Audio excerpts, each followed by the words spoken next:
Podcast is intended for mature audiences. The views and opinions expressed are those of the panelists and do not reflect in any way those of the podcast partners, sponsors, or affiliates. Enjoy.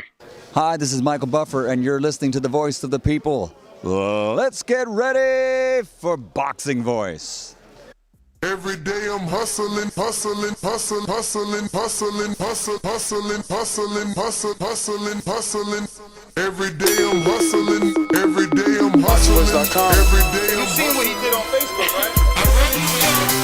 And they said, I'm gonna make a motherfucking emoji like this, look. Melody Beyonce Production.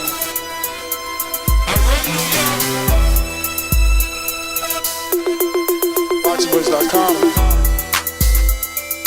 All the guys want, I want what Mayweather got. I want what Mayweather got. You done bust your ass like Mayweather.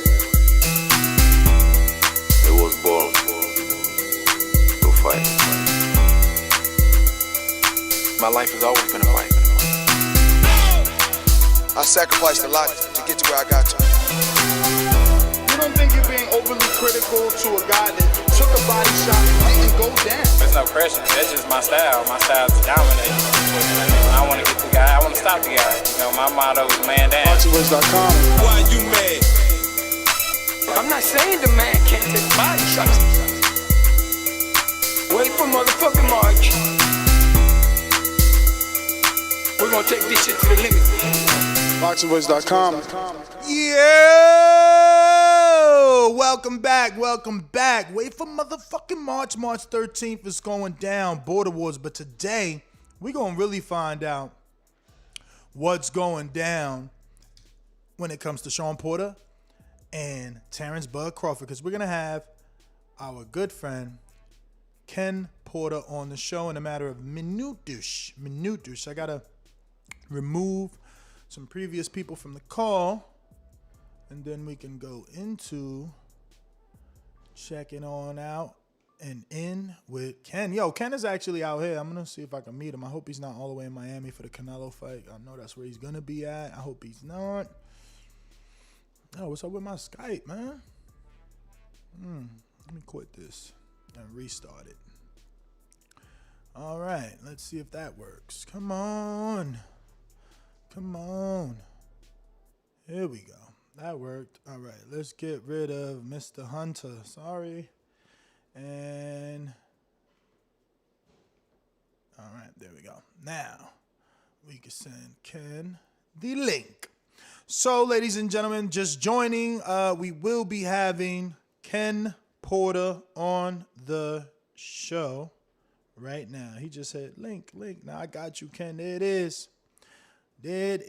Ken. It is sent. Yo, I got mad food in the office too. I was trying to eat, and then I'm like, boom, the message came through. I'm like, yo, I could get ready for 2. And Ken said he could be ready for 2. And now Doomy popped in. So let's see what's gonna go down. Doomilation, what it do? Champ, La Cabra. You in the car somewhere? Yeah, man. I picked up my father-in-law, dropped him off at the crib. Thank God, man, everything's okay. He's just a little messed up, a little tired. I'm live, champ. You know that, right? Oh, yeah. okay. Well, I'll be right there. Yeah, we're gonna have Ken Porter on. But good to hear that your father-in-law is doing better. I just didn't know if you wanted that all out publicly, because we are live waiting for Ken Porter to jump on. I'll be right there, champ. We'll be right there. He said he'll be there. All right, we're just waiting on Ken. And in the meantime, eat these strawberries. You know what I'm saying? Get your questions. You know what I'm saying? You're going to have to super chat them because I didn't make a post. I'm going to try and make a post throughout the conversation with him. And see, could I get to that? But I need to connect with him first. But, yeah, man, prepare those questions. We got Super Max. Okay, here we go. Is that Ken? Oh, that's Moore's house. What up, Moore's house? Waiting on Ken Porter. Yo, what's the most important thing to ask him, though? Help me out in the chat. What do we want to know? Uh-oh. Who we got? That sounds like Moore's house. We still waiting on Ken.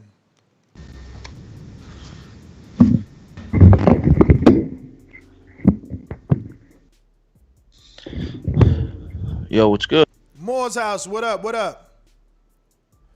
We just waiting. We waiting for Ken to join us, man. I'm live, and there goes Ken Porter. All right, Ken, how are you? I'm good. Hold on one second. Let me make sure I got this No other stuff problem. off my phone. No problem. No problem. Live with Ken Porter, manager, trainer of Shawn Porter, and trainer and manager of Malik Montgomery, who is now 8-0 with 8 KOs. That's what's up. You in the gym? Always. That's how you stay so young, All the man. time. Every day. And you're in Florida, right? I'm in parts unknown. Yeah, man. How's that Florida weather, that vitamin D treating you, man? I moved out here, as you can see, this beautiful light coming in, man. Yeah, it's good, man. It's good for getting the focus, being able to work out outside in good weather, you know. So it's working out really well for me. I mean, just to be casual, you posted something the other day. Are you about to be remarried? Or did you remarry? I ain't never been married. So, and I didn't post anything since I was getting married. I mean, the comment section indicated that there's a Miss Porter out there. Never been. Okay. Never Just want to been. make sure that the Never. Bachelor ain't get taken off the market. Making sure the ladies know he's still on the market. Nah, I ain't never been married, and somebody grabbed a hold of my phone and posted something, but okay. Nah, absolutely not. Yeah, I think it's hilarious though, but Ness always watching, man. I'm on everything moving. You just never know. So now you giving me some information. Did it actually say that? It said that? Oh, absolutely. It said Miss Porter. I said, okay. Wow. Mm-hmm. Wow. Mm-hmm. No. No. And listen. Congratulations if it was. No. Absolutely. I think it's hilarious, but maybe she should have did it at April Fool's Day or something. I don't know. But you are in Florida because you just got another knockout win with your new fighter, Malik Montgomery, right? Yeah. Malik. He fought last Saturday night. Okay. He fought last Saturday night, and he got another knockout at the end of the third round. So that puts him at 8-0 with 8 knockouts. And he actually just fought on the 30th of last month. So that was a 3-week span between fights for him. He actually goes again on the 19th of March. So it'll be give or take another 3 weeks. Now, we seen that with James Kirkland, they tried to do that, and then a no-name and Nobuhiro Ishida knocked him out. And they blamed it on him being put in fights too quickly, right? He did like 3 fights, and each of them were like 2 weeks back to back. I know that Kirkland was on another level, and Ishida proved, I guess, to be on another level as well. So what you're doing with Montgomery isn't the same, but is there any worry that you're moving them too quickly and not giving them enough rest time in between? Or is it because of the knockouts, obviously? Well, first of all, I've done this before. If you go back and look at Shawn Porter's fight record in the first year of him turning pro, he fought 10, 11 times his first year. Secondly, back then I was calling it the Tyson Tour because I seen Mike had did that at one point in his career. Now I'm just calling it the Porter way. I have a kid who has the ability to train and focus and live with me, live a clean lifestyle, eat the right type of foods, and get the right type of rest that allows him the opportunities that I'm giving him to go and fight and win and be spectacular doing it. He hasn't moved up to 10-round fights yet. So because we're only fighting at 6, which the next fight is a step up, he's moving to an 8.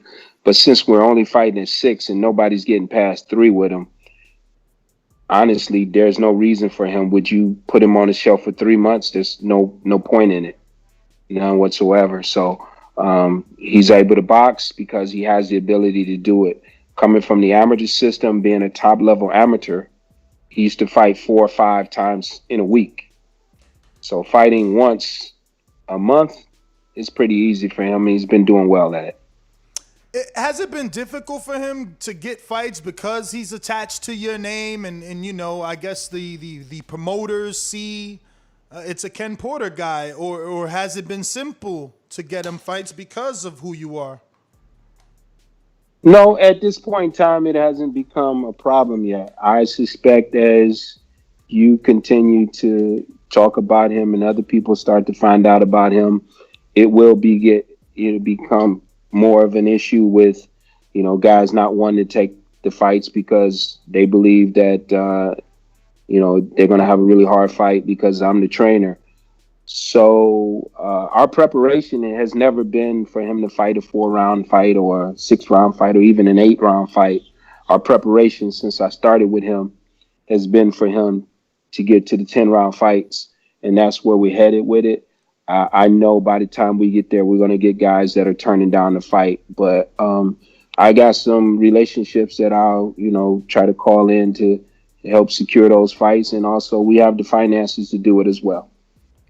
Has there been any interest from networks, being as though he's with you, or that attention hasn't come yet? Oh, that's done already. That's done. We just got a few more fights that we need to, take care of, and we don't want to, move ahead of ourselves to make the announcement. But we got a few more fights that we need to take care of, and then he's going to a network. Is he going to campaign for a world title at 126? I mean, I know he's fighting at 30 and almost slightly above, but I've seen him get below that before. So is the plan to fight at 126 for a title first and then 130, or is he a 30-pounder right now and for the foreseeable future?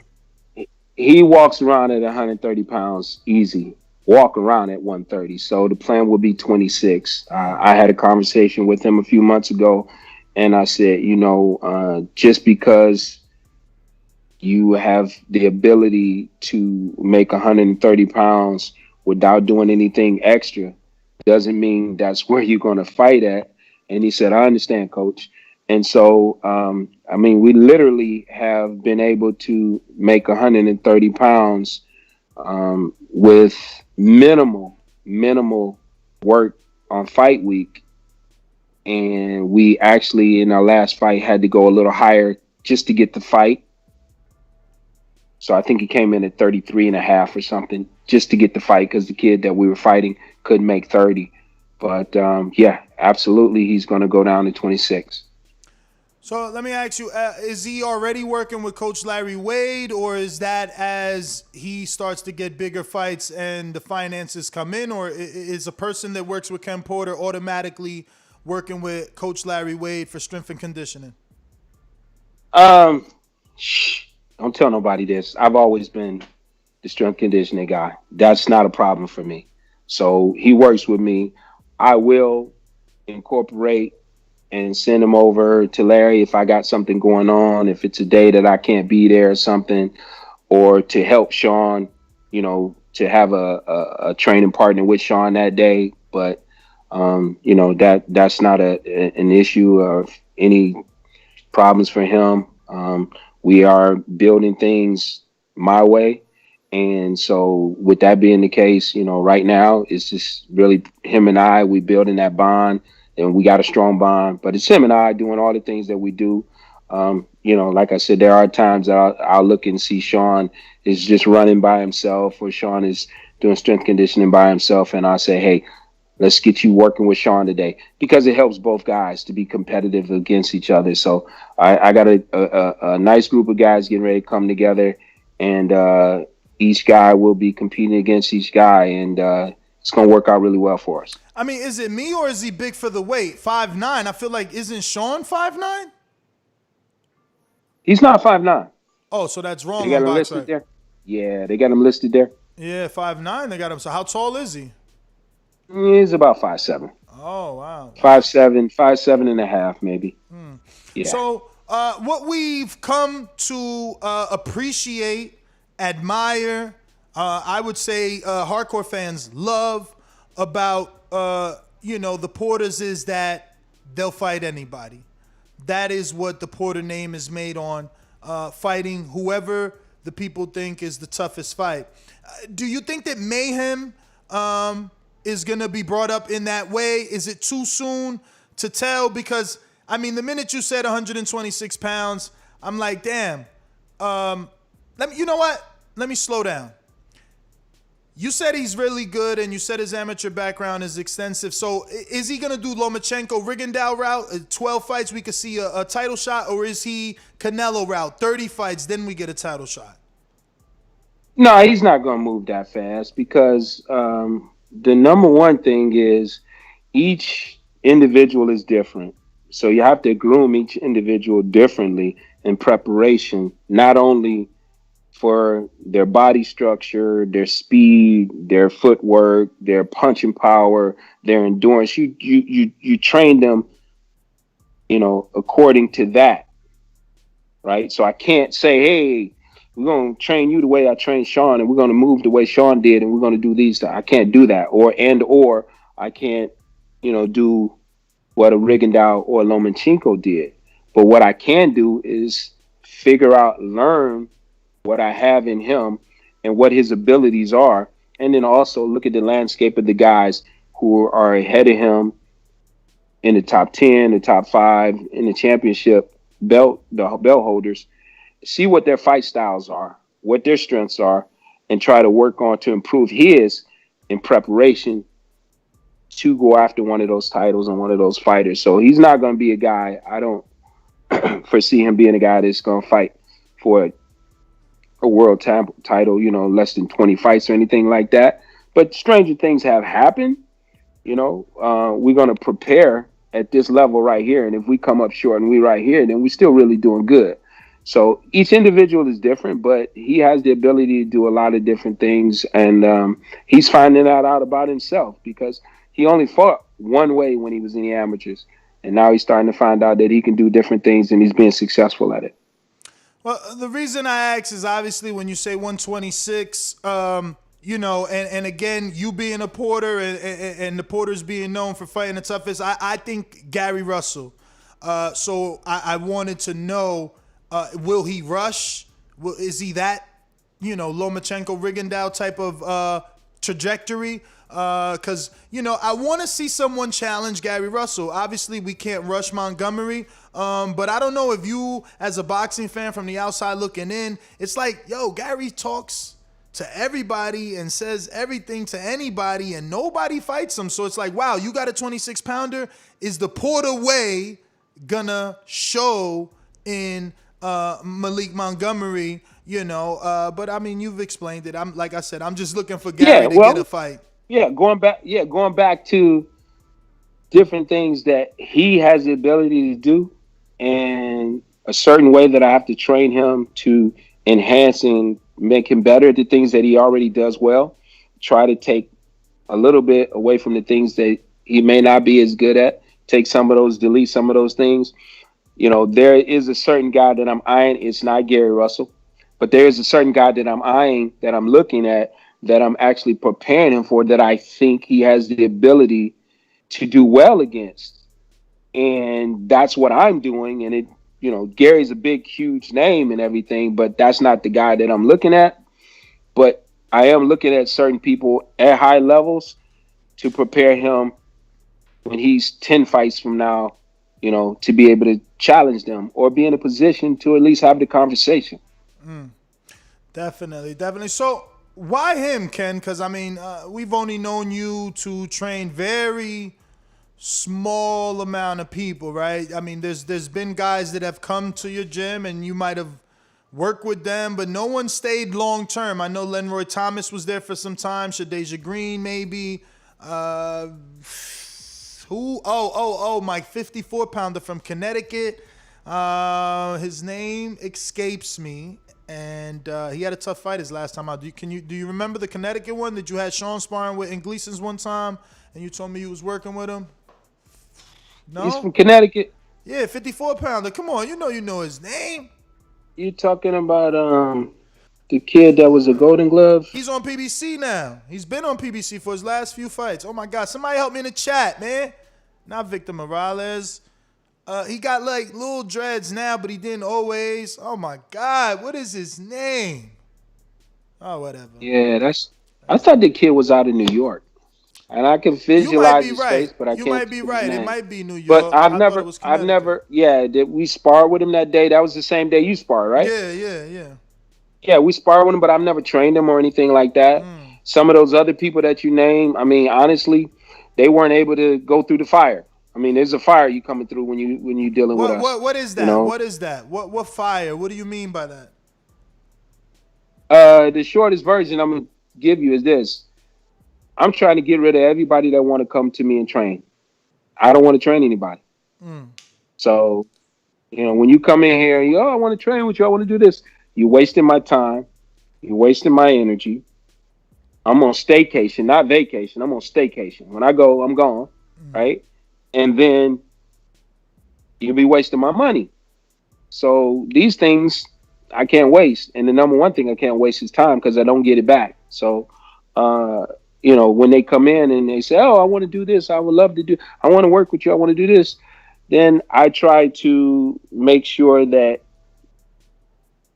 when we're sparring, when we're running, when we're doing abdominal work, when we're working on our strength, when we're working on our conditioning, that I push them to a level that will show me who they are and if they have the ability to do it, not just physically, but also mentally. So I would tell business, which is Larry Wade, I call him business. I'll tell him right off the rip, get rid of this guy.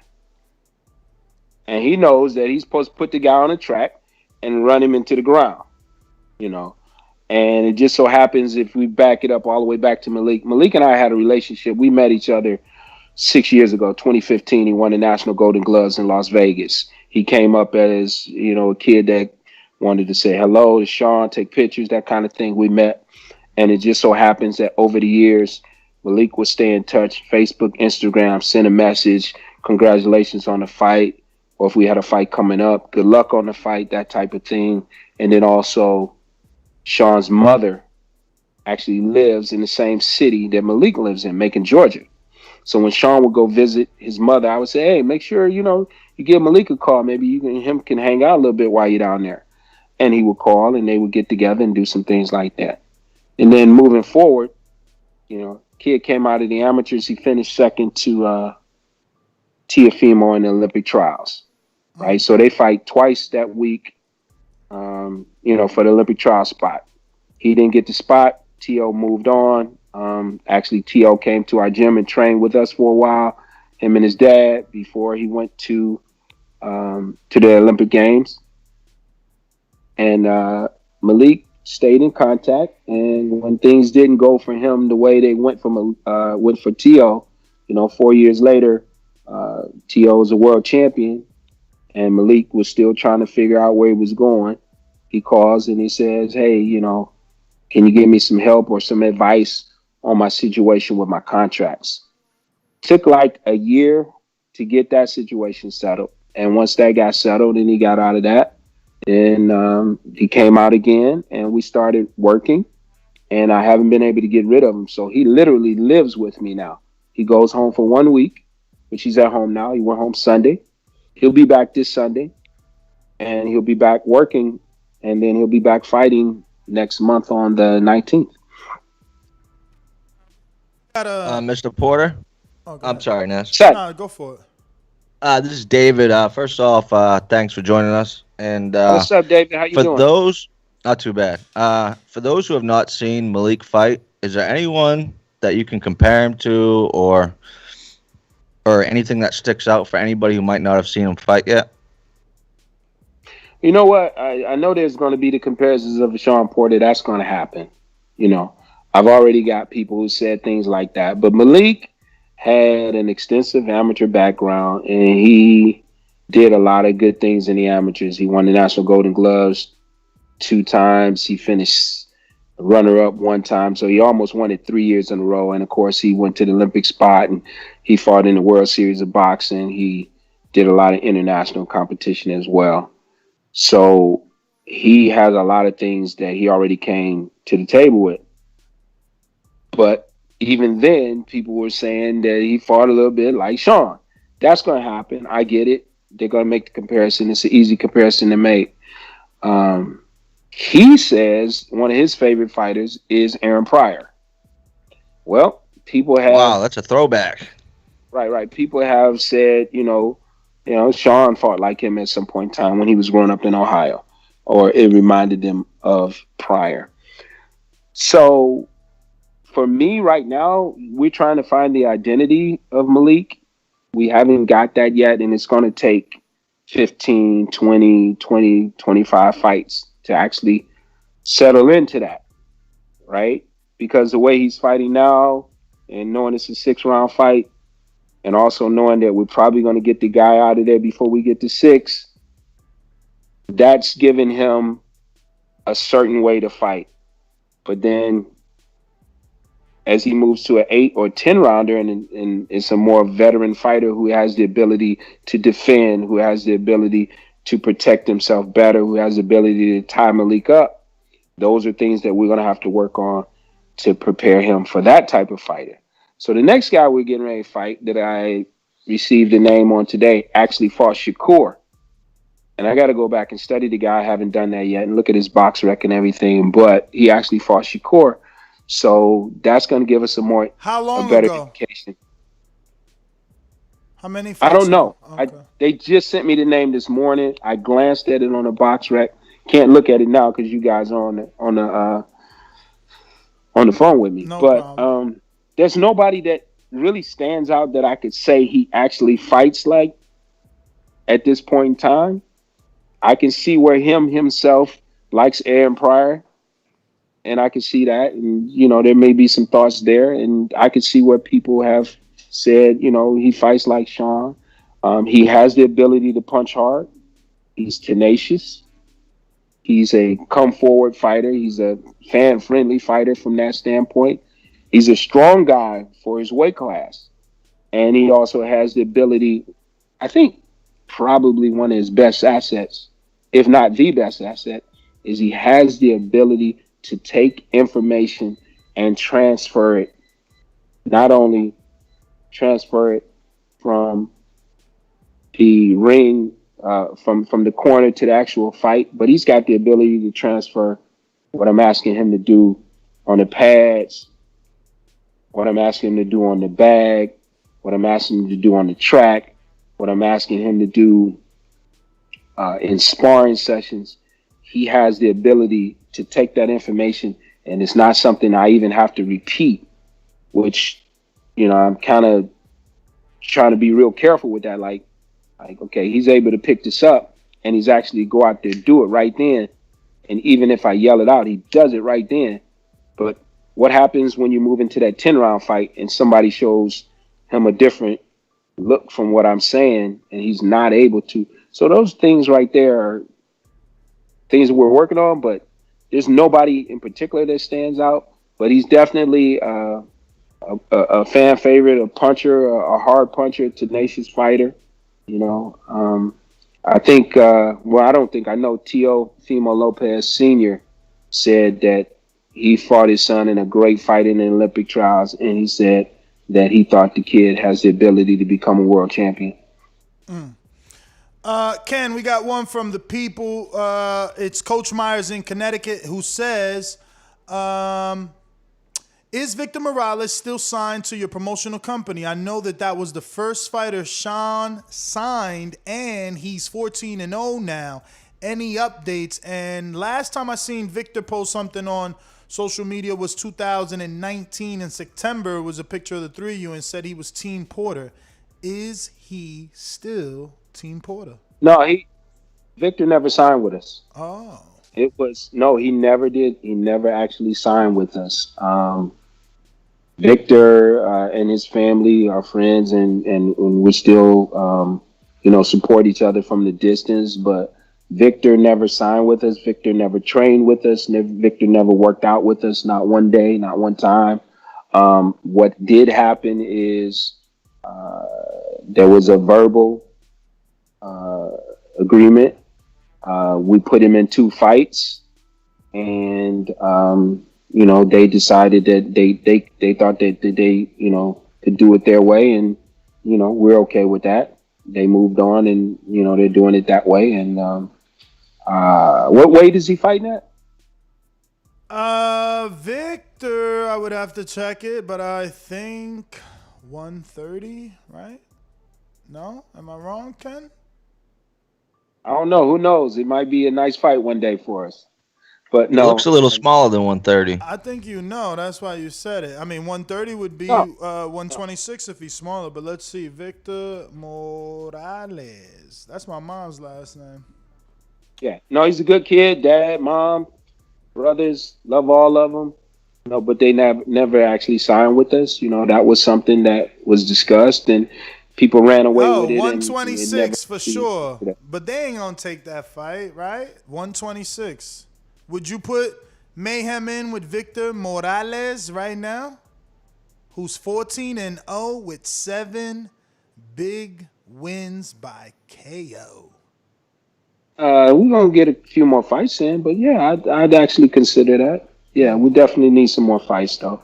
My kid's 8-0, and, we got some steps to take, and he's just taking those small steps to get up to where these guys. He's playing a little bit of catch up, because he came out of that class with T.O. and he's a little bit behind. He looked up, 4 years later, and he didn't have the fights that he expected to have at that time. But if you look at the box rec, I've been moving him, and as you alluded to earlier, he's scheduled again next month and the month after that. We got another one from Plainview, Texas. Big Supermex said, he said drop the big. He's down 30 pounds. He said, Supermex says, Mr. Porter, how many more fights do you anticipate Shawn having left? He's at the level where it's really big fights only, plus commentary gigs. Yeah, he's doing really well with Fox. And he re-signed with them, and then he got a deal with NBC, which is great because he's been able to get paid without getting punched. He's had numerous occasions this year where he worked for both networks, and they put him on a private plane, to go to the other network and call the fights as well. And he just got chosen to call the Olympics, so that's huge. Well before any of that happened, which is great, but well before any of that happened, him and I had discussions a few years back that, when he started getting into that 32, 33-year-old range, it would be time for him to transition on to whatever else he was planning on doing. So this has worked out really well for him. It's all big fights. If we have to take a fight like we took against the guy from Germany, it's because of the pandemic. Yeah. It was because of the pandemic, and it's the way of the world at this point in time. If Bob and Top Rank are willing to put together this fight with Terence Crawford and make it a good situation for Shawn, we definitely want to take that fight. And I would say he's probably in the 2 to 3 fight range, and then he's done with this. And that's not because of anything other than no one is built to do this, forever. This, all sports take a toll on your body. And this one is, one that definitely takes a toll on you. So, you've been running thousands of miles all your life, and you've been hitting the bag thousands of rounds, and you've been sparring thousands of rounds. And, at some point in time, you have to look at your life and say, okay, should I be moving on to other things? So he's doing really well with the TV, and that's his transition is coming along real smooth. That's the direction he'll be going. He's probably looking at 2 or 3 big fights, and then he's done with this.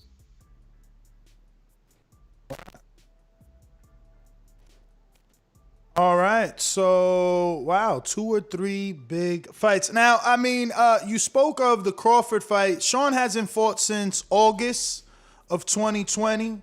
We are in February. That's about 6 months. There's nothing scheduled for him.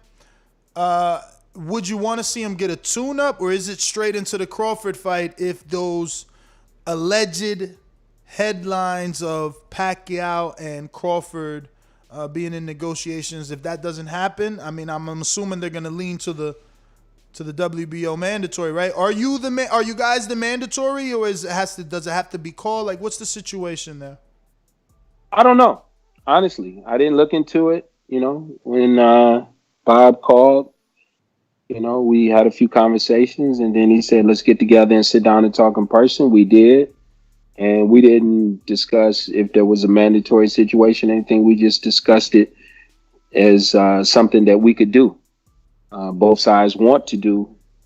And so that's pretty much how that went. I didn't look into anything else because I didn't deem it necessary to find out if we mandatory, we got to stump our foot and make somebody fight us.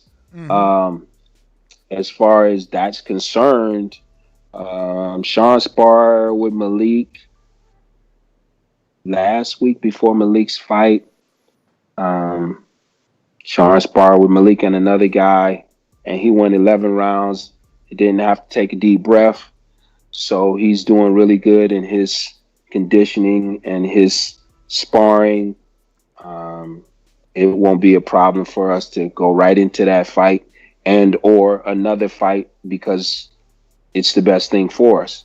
If we have to take a fight, it'll be the best thing for us. And those guys can continue to sit and watch and try to figure it out. But, he'll be fighting soon, I suspect. We don't know how that's going to go with Terence, but yeah, definitely Shawn will be. Let me ask you, did Bob try to offer you a multi-fight deal like he did Wilder to make that second Fury fight, or are the conversations for a one fight? Nah, we didn't discuss anything more than just Shawn and Terence. That was it. Is that something you'd be open to if he went the old-fashioned route, like, oh, let's build it up, let's put him on ESPN? Not really. No, I don't really have an interest in that. I mean, it's a deal with Terence and Shawn, and that's it. I mean, we're not really. I don't think at this point in time, as I said earlier, I don't think at this point in time, Shawn is not a guy that's going to be sticking around for another 6 fights. So, you're not trying to lock us in. We're not trying to get locked into anything with anybody. We're, trying to make our way through these last few years of him fighting and, transition to what he does now with TV. The Shawn and Ken Porter that existed a few years ago, is that person still there, that energy, or was that to be in this position? Not only where you're like a mandatory for like 3 different belts, but Shawn has obviously the Fox gig. And what I mean is there was a time where Shawn chased Thurman, a time where Shawn got on a plane to come to Brooklyn to chase Danny. Are those days behind him because financially he's made it and you don't need to chase? Or will we ever see Shawn chase Crawford and, demand the fight with Crawford? I have to ask him, if that's the route he wants to go. Well, I'm asking you because obviously for the Keith fight, you were very vocal. But you were vocal. You were very vocal with Keith and Danny. Like, you wanted those fights for your son. Is this a fight that you think Shawn can beat just as much as you thought he can beat those guys? And if you look back, and I really don't want. I want to stay away from anything negative, but I just want to touch on something real quick. If you recall, you used to get people making the comments saying that his dad is in the camera, his dad is talking, his dad is doing this, his dad is doing that. Ness, my kid wasn't a talker. He wasn't going to talk. He didn't have nothing to say. He didn't want to talk, so he wasn't going to get no fights done. It wasn't going to happen.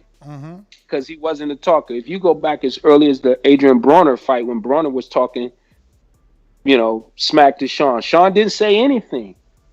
So for the people that say that kind of stuff, I'm sorry, guys. My kid wasn't going to say nothing, so we weren't going to be able to fight nobody. He just wasn't going to talk. Wasn't his way. He had to actually grow into that to where he's at now to feel comfortable to say the things that he says and do the things that he does. Um, I had to push for him to go to New York. I had to push for him to do a lot of those things. And when he stepped up and he started doing it and he got more comfortable with it, it became something that he realized, man, I should have done this a long time ago. Because you used to say all the time, hey, Shawn needs to be more vocal. Shawn needs to say things. Shawn needs to call these guys out. I'll have to talk to him and see if that's, the route to go for Terence. As far as I'm concerned, he's grown into the position that he has now with a podcast, with the NBC, with the Fox Sports. And if he said, hey, Dad, you know what? I think we need to push harder for the Terence Crawford fight, I'm with that. Why? Because he's at that point in his career where you need these big fights. You need these big guys to solidify your career, to be able to walk away from this and say you did everything that you wanted to do. You gave it everything you had, and now you got no regrets. But the only way to do that is to actually fight the guys.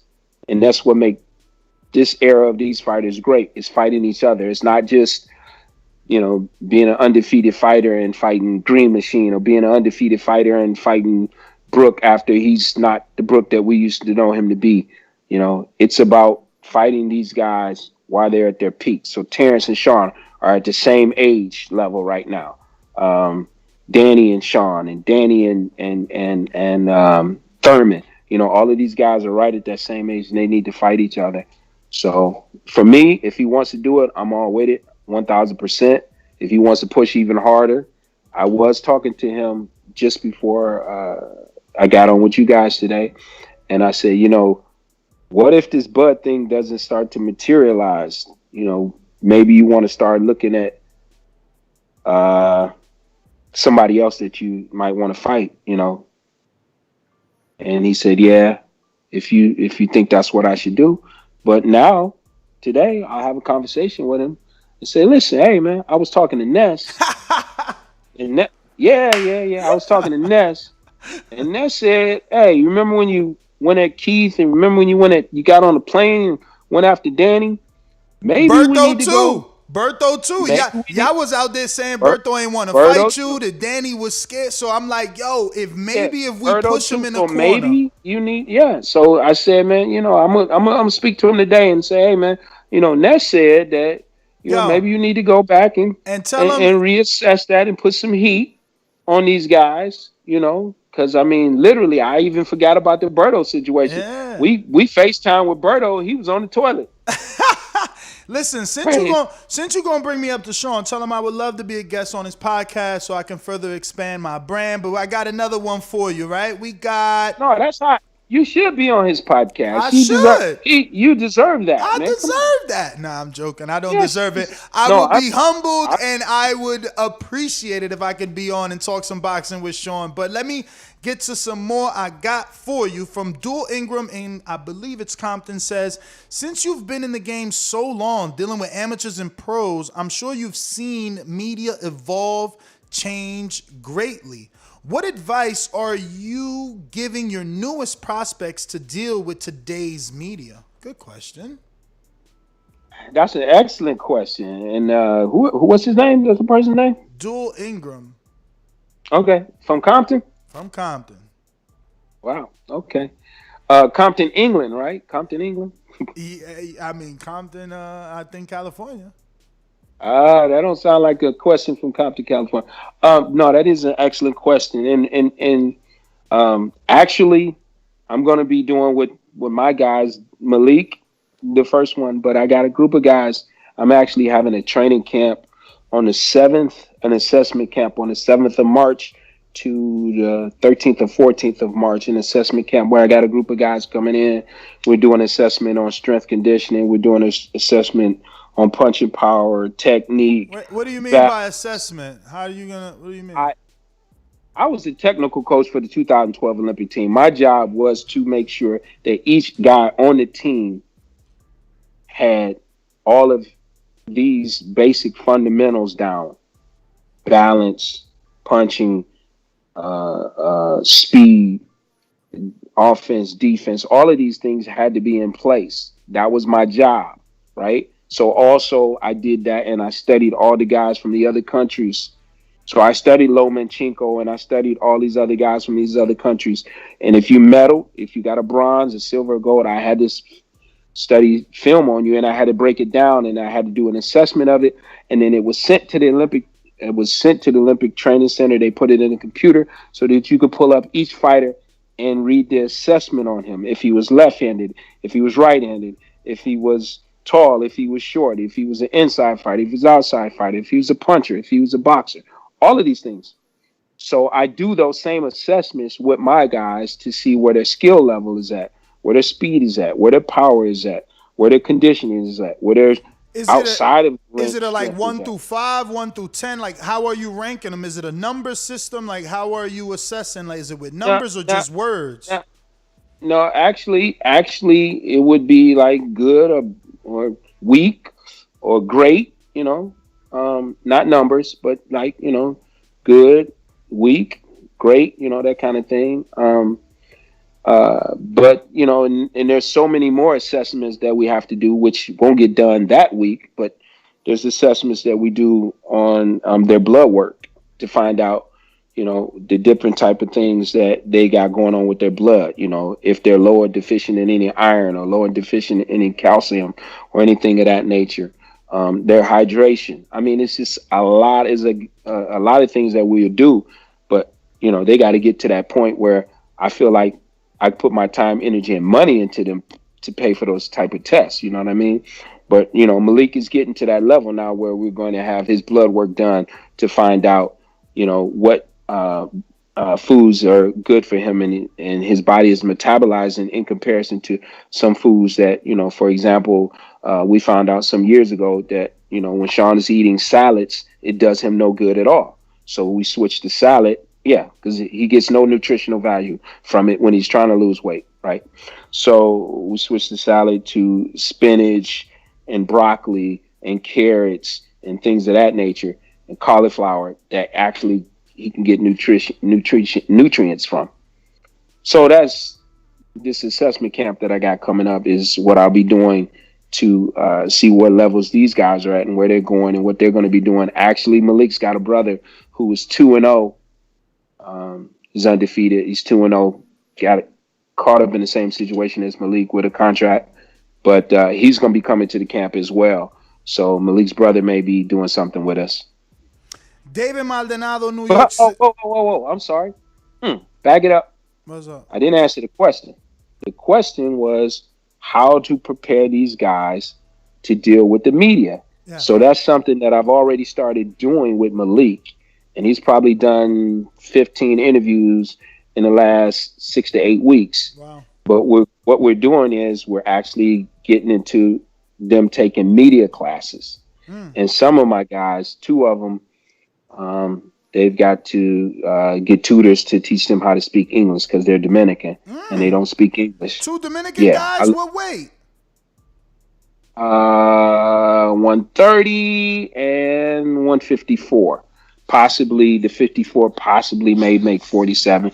Won't know that until I do an assessment on his actual weight. New fighters or already existing pros? Nope, they're part of the Dominican Olympic program. Oh, and they're over training with that program right now at the facility and everything. But we just got word this week that they were cleared for their visas, which we've been waiting on that. Through immigration, we've been waiting on that about 3 months. So these 2 guys, one of them actually has some wins over in the amateurs over some big name fighters that you may have heard of, Elvis Rodriguez, okay, and Devin Haney. Oh wow, nice. Yes, and they're brothers, and so yeah, so we're going to be putting together media classes. Let me just finish that one so we can be done with it. Putting together media classes to actually help teach them how to deal with the media and the proper protocols that they should be doing.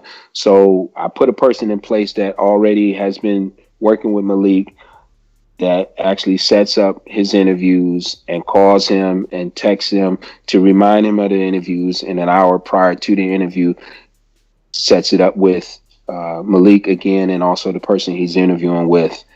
And, that's just the start of it. But the best suggestion I can give, stay away from the social media and only do social media where it benefits you. Just not, taking the pictures in front of the cars with the money. No, not a good look.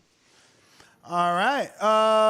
David Maldonado says, congrats, Mr. Porter. You have done a great job with your son. God willing, if the fight with Crawford does happen, if it does happen, will you guys work on something new? Because in my opinion, if Shawn fights Bud the way he fought Spence, all due respect, I see Bud stopping him and beating him in the same way he did Felix Diaz, man.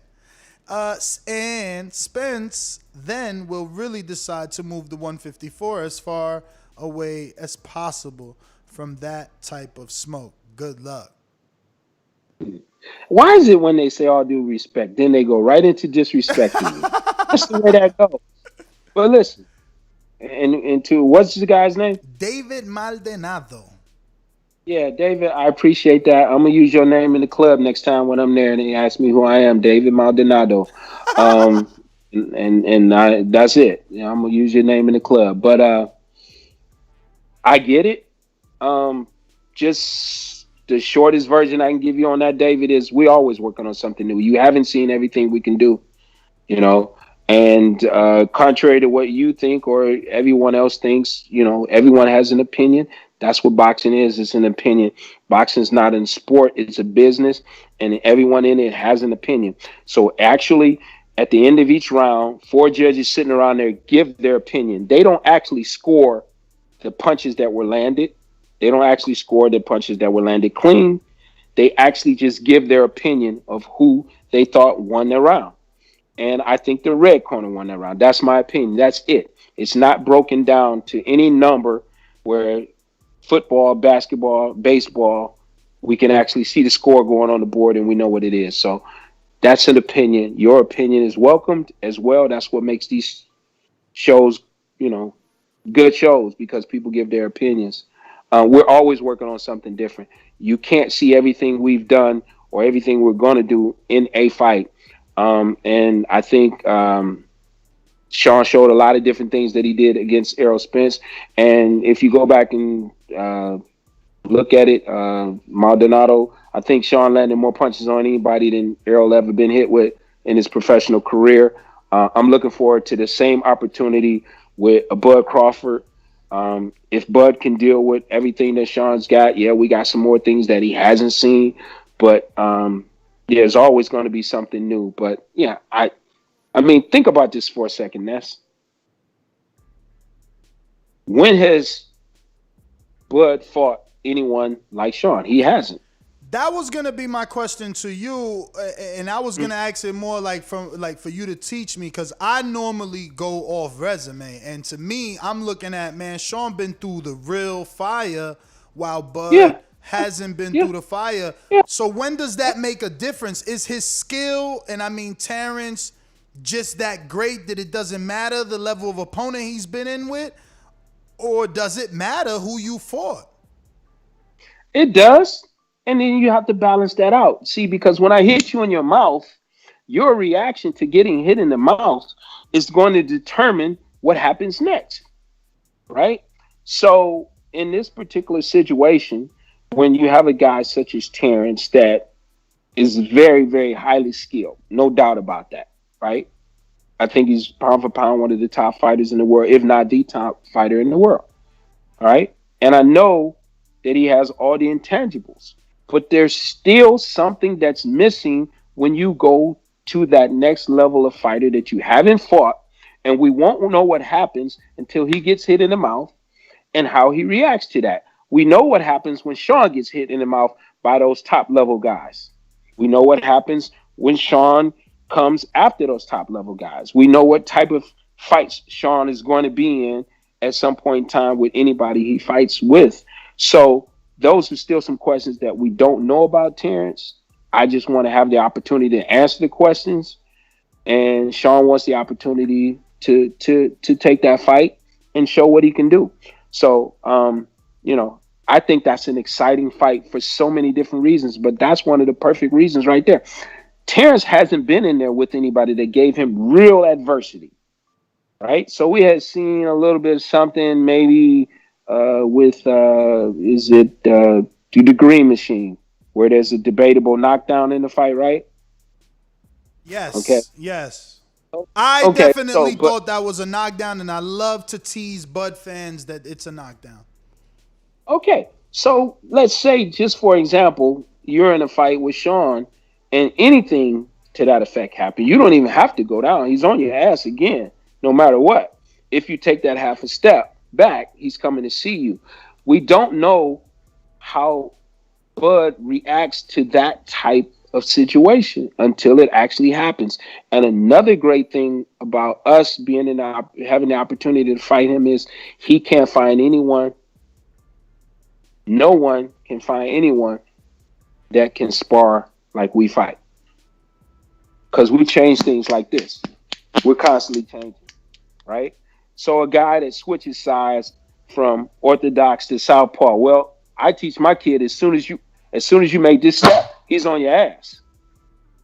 I teach all my guys that. As soon as you make this step, he's on your ass. Most of the guys that Bud fight give him time to change and set up and do what he wants to do. So that's sort of like take the gun, load it up, cock it, and shoot it. I'm not giving you that time. We're not going to give him that time. So that's a situation, again, that excites me, just to know that a guy wants to try to switch styles. And I've been working with my guy for 15 years on as soon as the guy switched to be on his ass.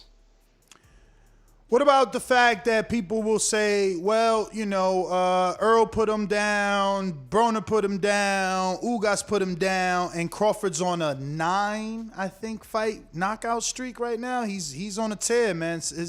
He's been knocking people out since John Molina. So 1, 2, 3, 4, 5, 6, 7, 8 straight knockouts. Well, first of all, Ugas didn't put Shawn down. Shawn was bouncing a certain way and moved a certain way, but he didn't go down. It wasn't a knockdown. Second of all, Broner cleanly put Shawn down. I told Shawn to go out there and handle his business in the last round, and he went out there and he had a mental block, which just decided that he was just going to move around, and the guy threw a punch. It landed. He looked at me and said, yeah, you was right. I didn't do what you said. It happens. Errol Spence lands a killer shot on Shawn. And as you remember, Shawn was laying flat on his face. No, that didn't happen. Shawn was on his back. No, that didn't happen. Shawn was on his knees. No, that didn't happen. Shawn's glove touched the canvas. I'll take that dog right there in any fight. Right? I'll take that dog in any fight. And when he got up, he's clapping his hands, said, bring that shit, let's go. I'll take that dog in any fight. I'll take that dog in a Terence Crawford fight. I'll take that dog in a rematch with Errol Spence. I'll take that dog in any fight, right? So I don't worry about that. Whatever, again, it's opinions, of course, because it's boxing. Whatever anybody's opinion is, prove it, do it, go in the ring. If the other guy can pull it off and he's able to pull it off and he's able to do it, power to him. We give the respect to that.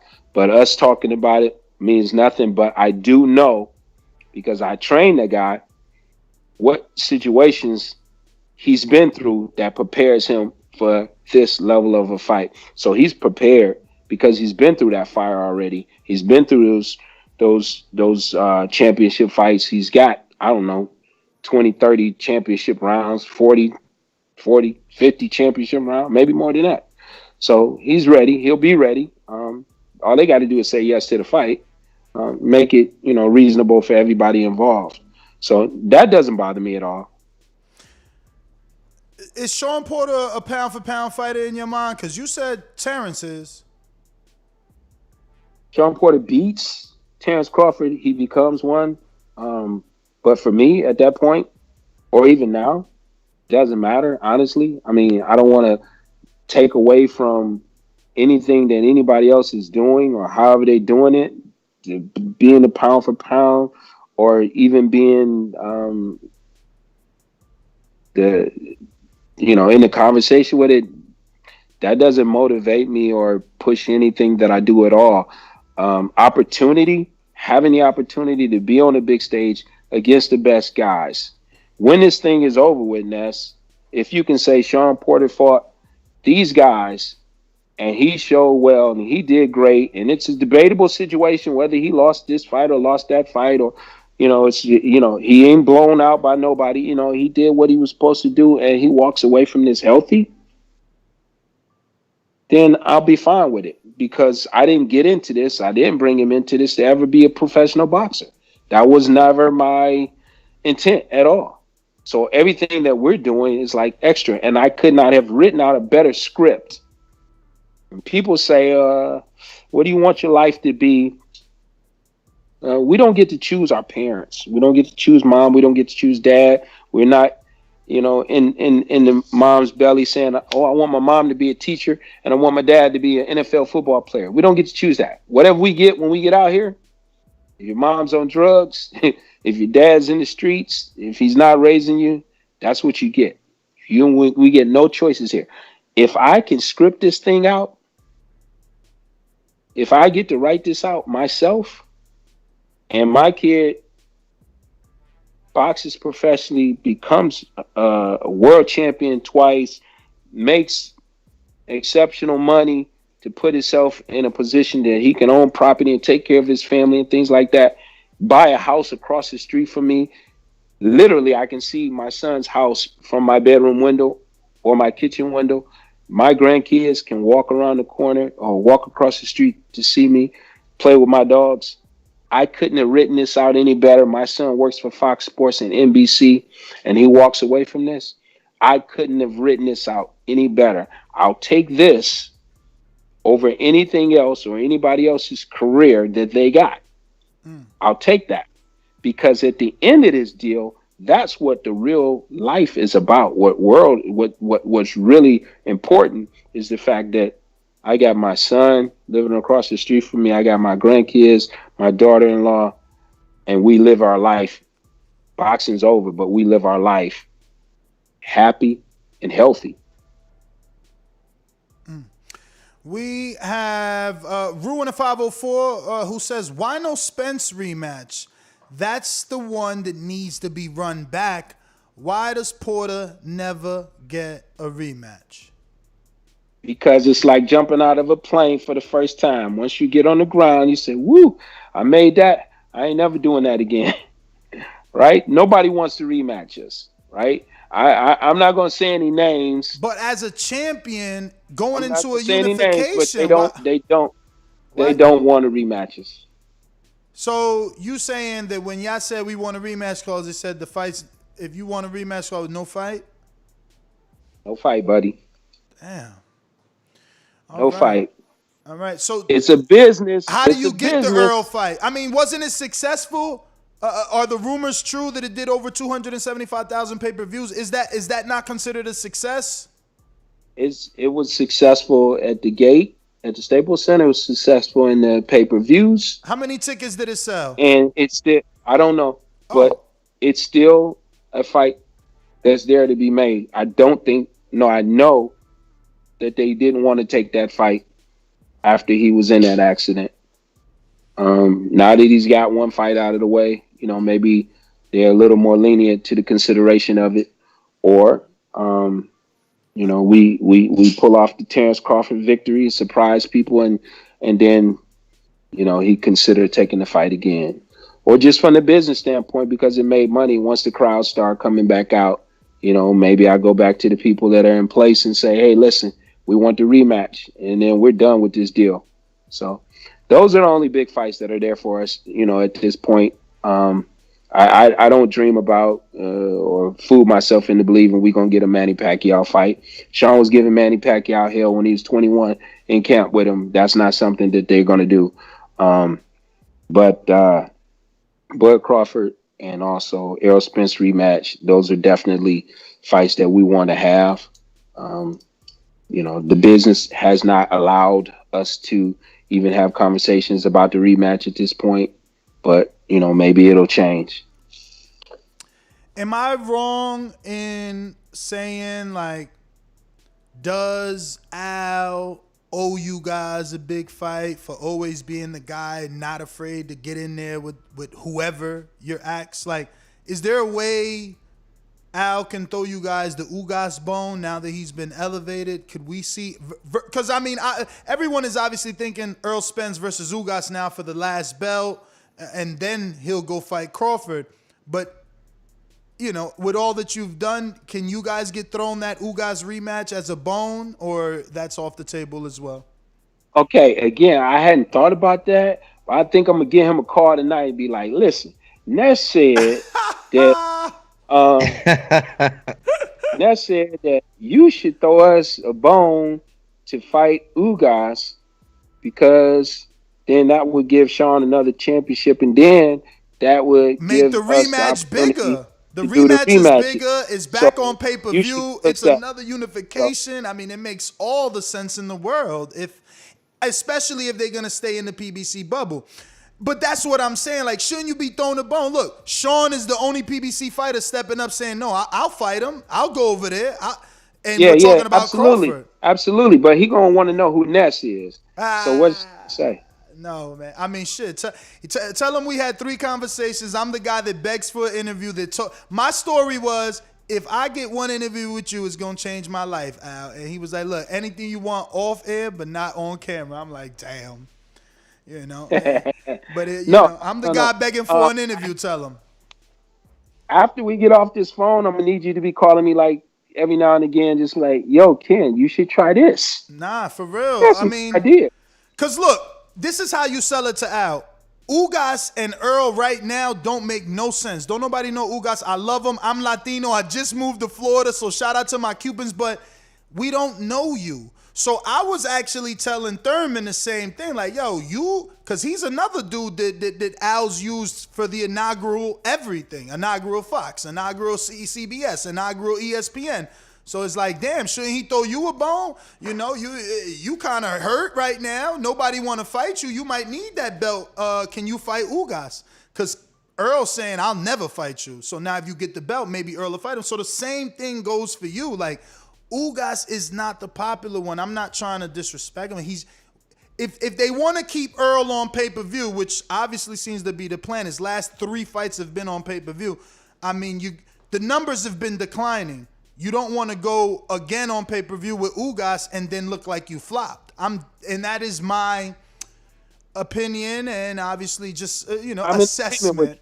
They're not going that way. I'm in agreement with you. They're not going to go that way. There's some things I can say to you off air as far as that's concerned as well. Mm-hmm. But that's definitely a phone call I'm gonna make, and I'm gonna just for shits and giggles, I'm gonna say Ness said, and he's like, who is Kenneth? Who is Ness? Yeah, tell him. Okay, but yeah. Tell him.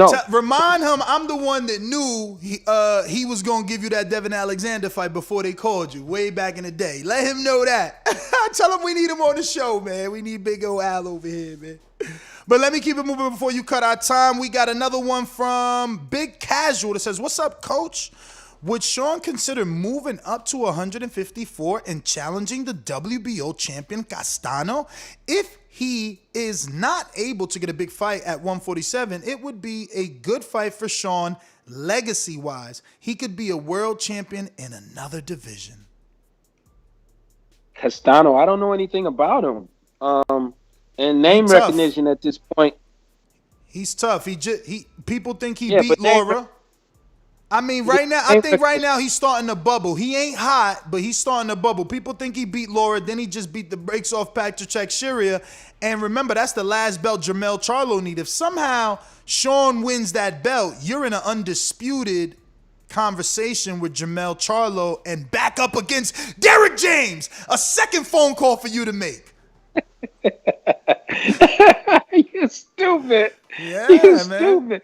You went to the Hulkplex.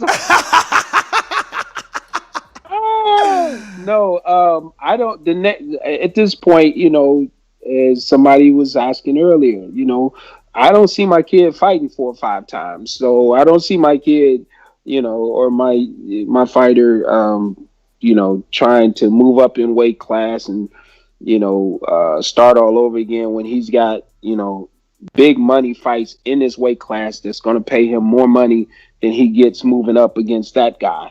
Um, you know, Earlier in the career maybe, but at this point, no. At this point, we're just looking at the big name, the money that it's going to pay him, and then he's going to move on. So he's not sticking around this thing. We're not going to be doing this thing 2 3 years from now. This is that's not for me. The new crop of guys, the young guys that I got, he'll be mentoring to them. He'll be using them, to train with and things like that, and he'll be moving on. So, he's created these options and these opportunities for himself. So the opportunity to fight Bud, the opportunity to fight Spence again. Hell, we rematch Thurman. Now that Ness has mentioned the WBA with Super. Ugas, maybe that's a consideration, but it's got to be those guys. It's not going to be moving up in weight class to somebody with no name recognition for less money. Also leverage, right? Like if Bob now knows that Al is looking to line you up with Ugas, he gonna have to make it worth your while to fight Crawford, who desperately needs a welterweight opponent. You fighting Ugas is only doing what you already do, fighting the top welterweights. You know what I mean? So I don't know. It's definitely some stuff to think about. We got a couple more. Supreme Tax. Not to think about. I'm making a call. Ness said. Let's go, man. Tell them, get me a job. Supreme Tax says, what's up, coach? Shawn's last fight, he showed a different side of himself, superior footwork and boxing skill. Will we get this Shawn every fight, or was this just to showcase it was there? And coach, please don't shut down the Porter Way podcast. I don't know why he said that, though. Did you say you was going to stop Shawn from doing a show? Nah, I never said anything like that. Is that's what's going around? No. I don't know. No. That's what he said. Against the last guy that we fought, I looked at just a little bit of film on him, and I said, okay, we're going to implement some different things, and we're going to do some different things. And they show his ability to do things that people are not aware that he does. But, it's fight specific. That's a term I like to use that I haven't heard any other coaches use. But it's fight specific with the guy that we're fighting. We'll do specific things to his style or the way he fights. With a Bud Crawford, because he does switch styles, we're going to have to do some things that are fight specific to keep him off balance when he switches those styles. It'd be a great opportunity to showcase not necessarily a boxing skill against Bud, because I don't think we go into a fight with Bud and we try to outsmart him and box him. What it gives us an opportunity to do is to show that we can keep him off balance when he does decide that he's going to switch, that he's got to deal with a lot more than he normally is comfortable with. And making him uncomfortable would be the key to that fight, I think, with Bud, making him uncomfortable and never giving him the chance to get comfortable in a certain style or to get off. So if he switches from orthodox to southpaw and he's looking for time to set it up when he switches, not to allow him to have that time. All right, we got another one from Steve in the UK who says, does Shawn get his fly fashion sense from you, Mr. Porter? Thanks for coming on the show, champ. I started it off, but he took it somewhere else, man. Sometimes I see this dude wearing some stuff and I'd be like, oh man, I couldn't do that. I'll text him and be like, a red suit, Shawn, red shoes, and he'll text me back right on air. I mean, before they start, he'll text me back. He said, yeah, but everybody's going to be talking about it. So a lot of times he does stuff that are over the top, that he's doing that to get attention. But when we was in the amateurs, my boys were known in the amateurs at 14 years old. They go to Colorado or national tournaments where they had to fly in. My boys both my sons always had to fly with suits. We all wore suits. So my son's been wearing suits since he's 14 years old. On his amateur boxing trips to the national, he always had to wear suits. And so Olympic coach told me one time, he's like, man, that's so funny. Everybody used to laugh that Shawn and you guys would get off the plane and you would wear suits when they were coming to the nationals at 14 and 15 years old. He said, now I see Shawn has his own suit line and he's wearing these suits on TV. It makes sense. And it was just something that we started a long time ago. So yeah, he did get it from me. When we thought we were signing Victor, we took Victor suit shopping, and we took Victor to Hollywood, and we bought him 3 suits with 3 ties and 3 shirts and 3 belts.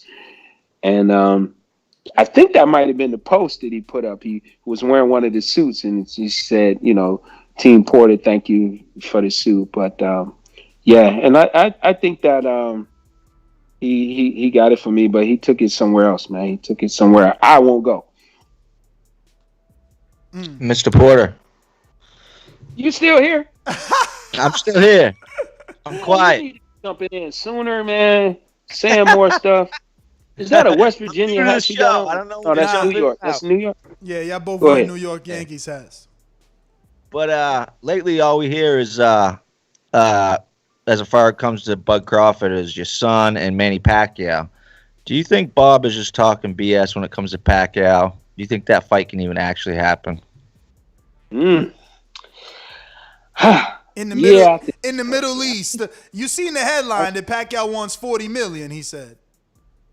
I think he's talking, but I know he wants to talk it into existence. He wants to be optimistic, and he wants to try to make it happen. So I think he's probably exploring the possibilities of that. But I mean, I never put that kind of information out, but we receive phone calls from people abroad in different places who say they got lots of money, and you see my hand swinging around because it's here, right? And they want to do this and they want to do that, and what would it take for you guys to take the fight against this guy, or you guys to take the fight against that guy? Some of the same people we're talking about right now. And I say, sure, we'll do it. Come on, let's go ahead. Let's get it started. And we'll receive something in an email that says, oh, we just want you guys to come over here and we'll pay you this much to come just to take pictures and hang out. And we're like, yeah, we'll do that too. And it kind of doesn't go anywhere, So my only thing to that is, as far as people in the Middle East that want to say that they can do this, and if it's the prince or the king or the queen or the diplomats or the multi-billionaires or whatever, my only thing is, how many fights, I'll ask you, how many fights can you say that they've actually put together? I can only think of 2 decent ones off the top of my head. Yeah, that's going to be Amir Khan, Billy Dib, and 3. They had the final to the World Boxing Super Series with yeah, that's right. George Groves and Callum Smith for the Ali Trophy and Ryder. Then they had AJ Fury 2 in Ryder, and then they had AJ Ruiz, and then they had Billy Dib and Amir Khan somewhere out there. Okay, so they've done a couple, but I mean, and supposedly Joshua and Shawn, Fury coming up. Ken, since you're talking the suits earlier, you didn't say the name of the company for people to get them. Of the suit, your suit company, you guys' suit company. Oh, just hit him up on Showtime Shawn P on Instagram, Instagram, Facebook, Twitter. If you hit him with a DM on any of those, we can go from there and get it done. And it's like, say, a person such as yourself, Ness. If you wanted it, we'd have our guy contact you. He'd find your zip code, send you to a tailor in the area to get your measurements. You get the measurements, and then after we get the measurements and everything done, then we have them discuss with you colors and things like that, send you material, You pick that out and put it together from there. We don't even have to be there, or you don't have to come to us. All right. We have Coach Myers says, good afternoon, Ken.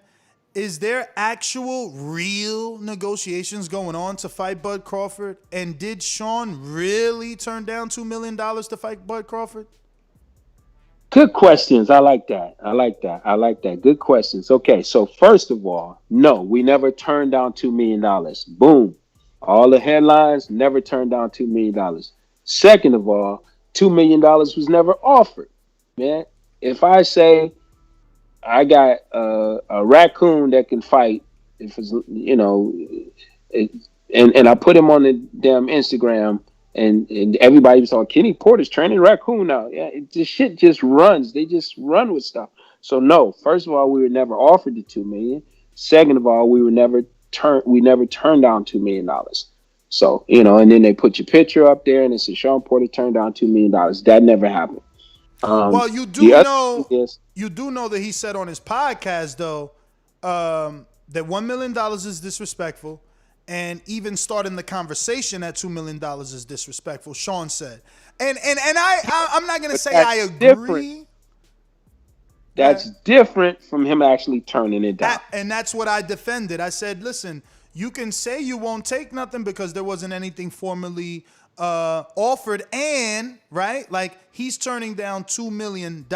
We don't know if an actual offer comes through. If they say, look, it's $2 million guaranteed plus pay-per-view upside after you sell 200 and whatever amount of pay-per-views, then you get an upside, or whatever you can get on the back end. You know what I mean? Yeah, the ESPN app might even be in there. We don't know. Mm-hmm. So no, so that never happened. Those two things never happened. As far as actual negotiation, I wouldn't say it was negotiation. I definitely have multiple conversations over the phone with Mr. Aram. And then he invited me to the office, and we sat for a good 45 minutes and discussed things. And I'm sure we'll be discussing again probably next week when I get back to town. Wait, Ken, so 45 minutes, I'm sure whatever the secondary conversation, it's no longer about money. You guys have agreed on money because you're having a second conversation now. No, we haven't. Oh, wow. We have not. Okay. We have not.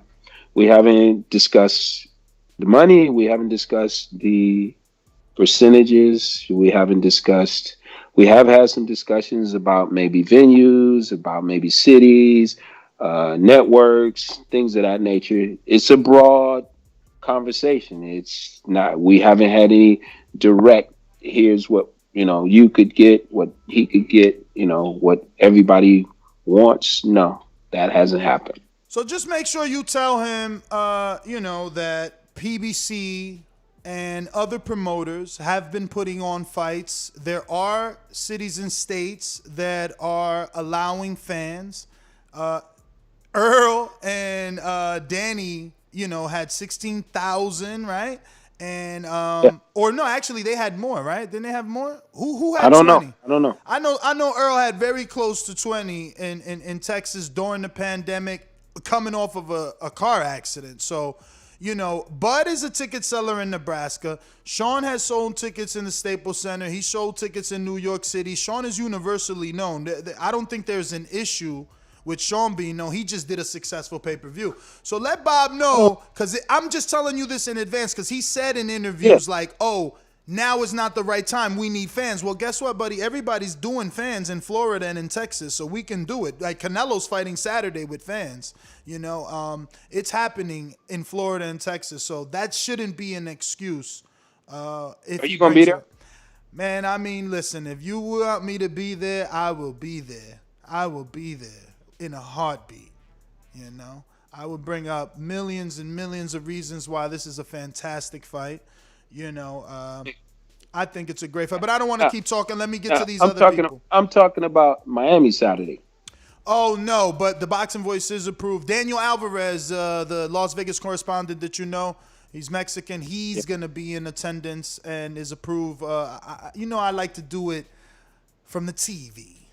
I like to be like, I feel like when you're ringside, especially me, I'm a hustler. Like, look, this is my third live already. So if I'm at a fight, I'm not watching a fight. I'm trying to see where's Ken, where's Shawn. Is that Earl? Oh my God, that's Michael Hunter. Wait, let me get to, it doesn't even matter if it's an executive. Like, I like to interview them all, big, little, small. So I'm not getting to watch the fight. I got to either pay for the pay-per-view or put it on DVR, come back and watch it.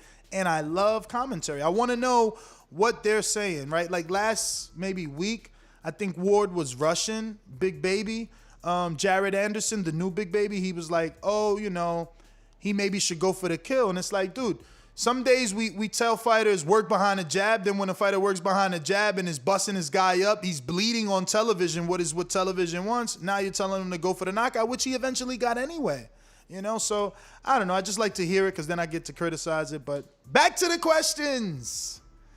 We got Mr. PBC that says, what's up, boss dog, boss hog? Please make it happen regardless of the money. $2.5 million is a deal. Let's make Shawn Showtime, primetime, always on Terence Crawford, mind, Porter, great again, and boxing, great again, and PBC will always be great. So he's saying, go ahead and ask for $2.5 million and make that fight happen, man. If I want 2.5, I'm going to have to ask for 3. So anyway, that's another conversation. But let's talk about deserving it, though. You said you want 2.5, you got to ask for 3. Kell Brook is rumored. That's just negotiation. No, I hear you. If that's what you. No, I hear you. I'm just trying to say Kell Brook, a guy you guys faced many, many moons ago. I don't think he is at the top of the welterweight division anymore, and it's pretty documented that he was able to get $2 million. Does that make you feel secure that financially these negotiations won't be an issue? I can't say I feel secure about anything at this point, but I do feel that the conversations have gotten started. They started off good. I've sat in the office and we've had some good communication. So moving forward, let's just make it right and we can get it done. I don't know what Bob is really doing. Now he's, I'm seeing things where he actually heard him say that, the Middle East is making an offer for Pacquiao. Mm-hmm. So, he also said, I heard him say that out of his own mouth that, he liked the conversation that he had with us, but we're on hold right now until he sees what happened with that, which makes sense for Terence if he could get Bud could get the Pacquiao fight. Makes sense for him to try to explore that and make that happen. So, I mean, not exactly. You as a guy in the bit, like, do you even believe Pacquiao Crawford is gonna happen? Being as though like he was already on Top Rank, Pacquiao was, and never gave Crawford that shot. Now all of a sudden Pacquiao leaves.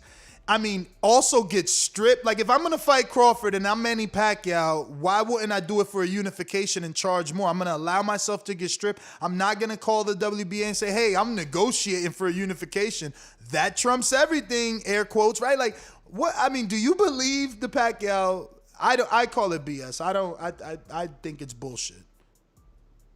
You call him bullshit? I lean towards you on that one. Thank you. Because like you just said, why would you even allow yourself to get stripped? And you could make the phone call and say, hey, listen, we're negotiating this. They'll stop. That'll immediately shut everything down. They'll stop. They won't strip you. And they'll let you go ahead and make your negotiation, and go from there. So, yeah. All right.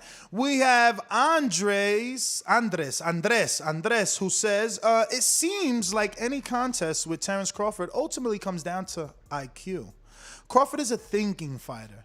That's his best weapon. Do you believe your son has the IQ to compete with Terence Bud Crawford?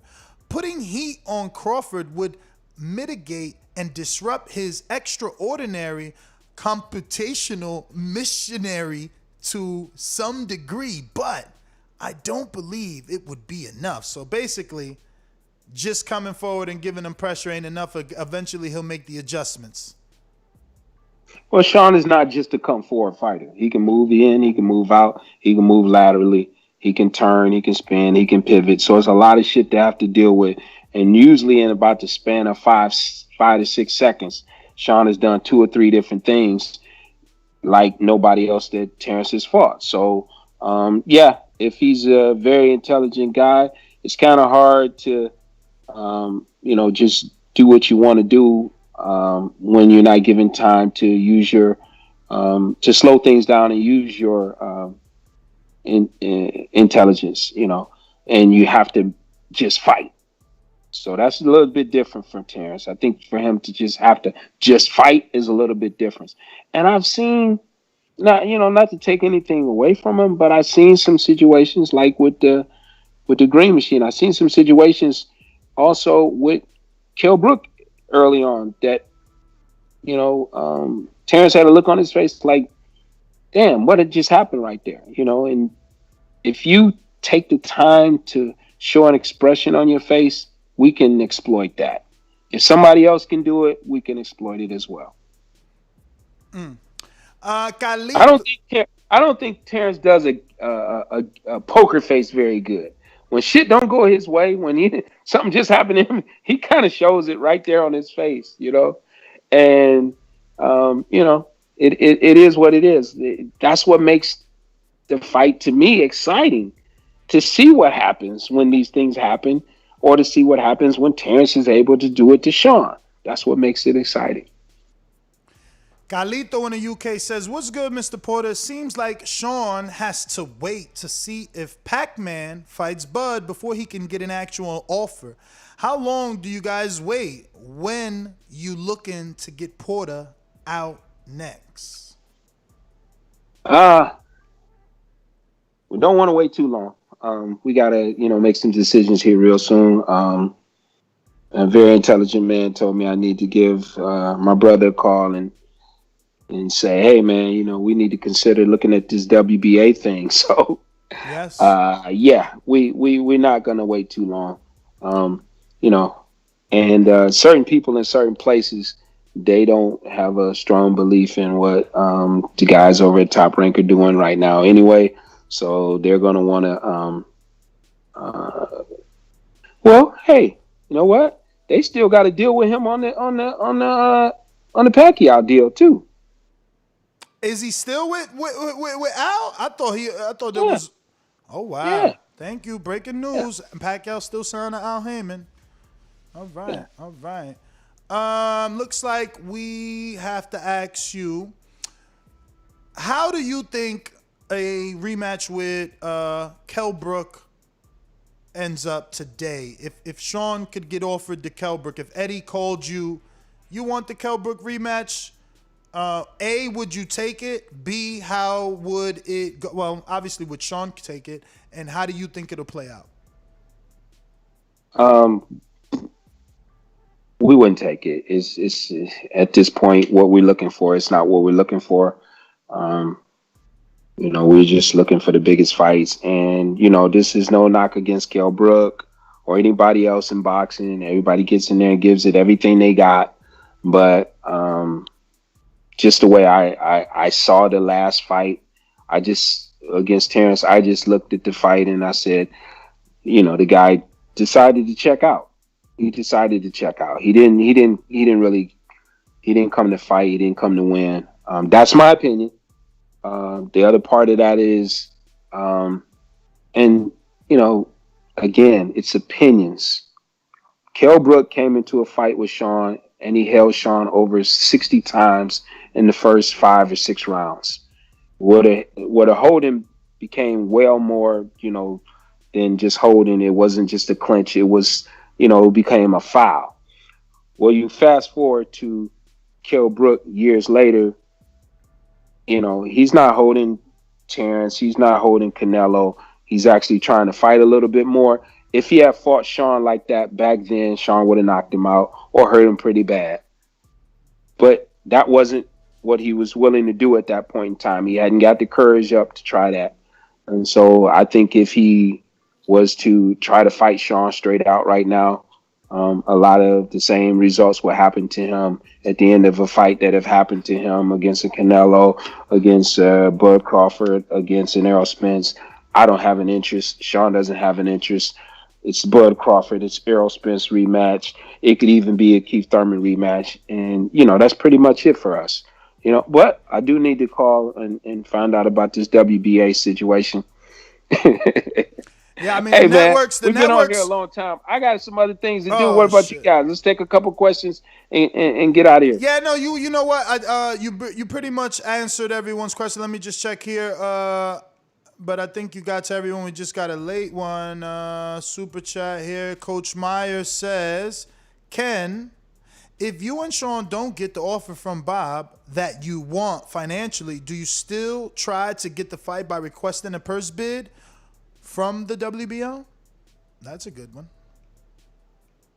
Yes. If that's what Shawn wants, yes. All right. And the reason I said yes to that, because that conversation has already been brought to me, and that conversation was brought to the people in the right position that can get things done. So, yeah. All right. Count Drago wants your thoughts on Michael Hunter versus Hergovich, which is going to be for an eliminator if it happens, and Luis Ortiz versus Takam. How those fights play out in your opinion? Luis Ortiz over Takam. Michael Hunter over the other guy that I don't know. Little unknown fact, Michael Hunter won his first U.S. national championship. I was his trainer. Yeah, Mike. I brought Mike from Vegas back in 2006. He was in Ohio with me, and he trained and he won the U.S. championships. He trained with me in Colorado, and he took the #1 spot. He became the U.S. champion. I'm the first guy to train him for a national championship. So you were there for those sparring sessions with Wilder? Because we had him on today, and he was saying he used to be Wilder's sparring partner in the Olympics. Yes. And Michael did very well. He said that. How well is very well? Really good. We got Eric Bowden. It says, salute. Crawford versus Porter is the fight to make. Bud and Bob know Pacquiao ain't fighting Spence or Crawford next. So no question, just a statement. Louisville Slugger says, please get the Bud fight. Pay-per-view fight, and I'm ready to pay. Me too. That's another thing. We are willing to pay. Tell Bob, why doesn't Bob want to do it? I mean, he doesn't want to do a pay-per-view. I'm known as a Bud detractor, so they're going to say that I'm hating by saying that he is protecting him. He's never faced a Shawn Porter. No one on his resume is remotely. Why does he want to do the pay-per-view? Well, again, he's coming up with every excuse under the sun to say that it's not a worthy fight. And now he's changing his tune in the last, let's say, 2 weeks. But, I mean, before 2 weeks ago, he was offering $1 million. I could go back to interviews where he said Ugas was more popular than Porter before Porter fought Errol. He's never really had anything good to say. And I feel like protection, right? I mean, Gamboa hurt Crawford. Velasquez allegedly dropped Crawford. Jose Benavidez with one leg and a bullet still in his calf, hurt Crawford. So, I mean, what's going to happen when you get in there with one of the top 3, top 4 welterweights is what we all want to see, and that's the intrigue. And we're willing to pay. We're willing to pay. I don't know why he thinks it's not a pay-per-view, or why would anyone insinuate that it's not a pay-per-view. Absolutely. If you're going to sell Amir Khan, that's another arguing point. If you're going to sell Amir Khan to the U.S. public as a pay-per-view just because he brings some shitty UK money that American fans don't care about, we're paying for Bud versus Porter. We didn't want to pay for Amir versus Bud. We did it because we're fans of the sport, and that's why it was only 150 of us, 150,000. But next is Big No More. He lost 30 pounds. Supermex says, is there any interest in a Thurman rematch? No interest? There's an interest, but the interest is stronger for Bud and Errol. All right, so that is it. If God blesses us, and we get those 2 fights, hey, Errol. Keith. Late one slid in, Esso Akuni, who says, sorry, if this has been answered already, but do you expect to have the Crawford fight with a crowd, or is that not a factor in the timeline of making the fight? Did Top Rank bring up crowd issues? Yes, they did. They said it was They an issue called making a it, fight with no crowd? they called it consumer confidence. And And I'm not interested what in did doing that a fight break without a down crowd. to? What does consumer confidence break down to? If the consumer have confidence to come back to an arena, if the consumer has confidence to go to a Buffalo Wild Wings to watch the fights, if the consumer has confidence to go to family and friends' house to watch pay-per-views. Well, this is what you tell them. Tampa, right here, had the Super Bowl with 25,000. I didn't see any consumers aware of gathering. And Earl just did 16,000 with Danny. They weren't afraid of that. Canelo did whatever he did. It came in under 2.6 million for the gate for the Callum Smith. So no one was afraid there. Canelo's back in Miami doing tickets. Ain't nobody afraid there. And let's be real. Top Rank just went on ESPN and said that they are no longer doing the bubble anyway. So they know they back to fighting in crowds. I'm telling you, they're making this such a big deal. You need to just find somebody who's willing to put this on purse bid and make it a pay-per-view. But can you explain that issue, though? Like, if you go to purse bid, then Shawn is, like, stuck with a mandatory minimum that the IBF enforces on him? Or can you still negotiate as the winner of the purse bid? We can still negotiate. Even if you take it to purse bid? Yeah, because we'll be the ones putting that purse bid in there. But wouldn't the champion be entitled to a certain percentage because he's the champion per the rules of the IBF, or is that?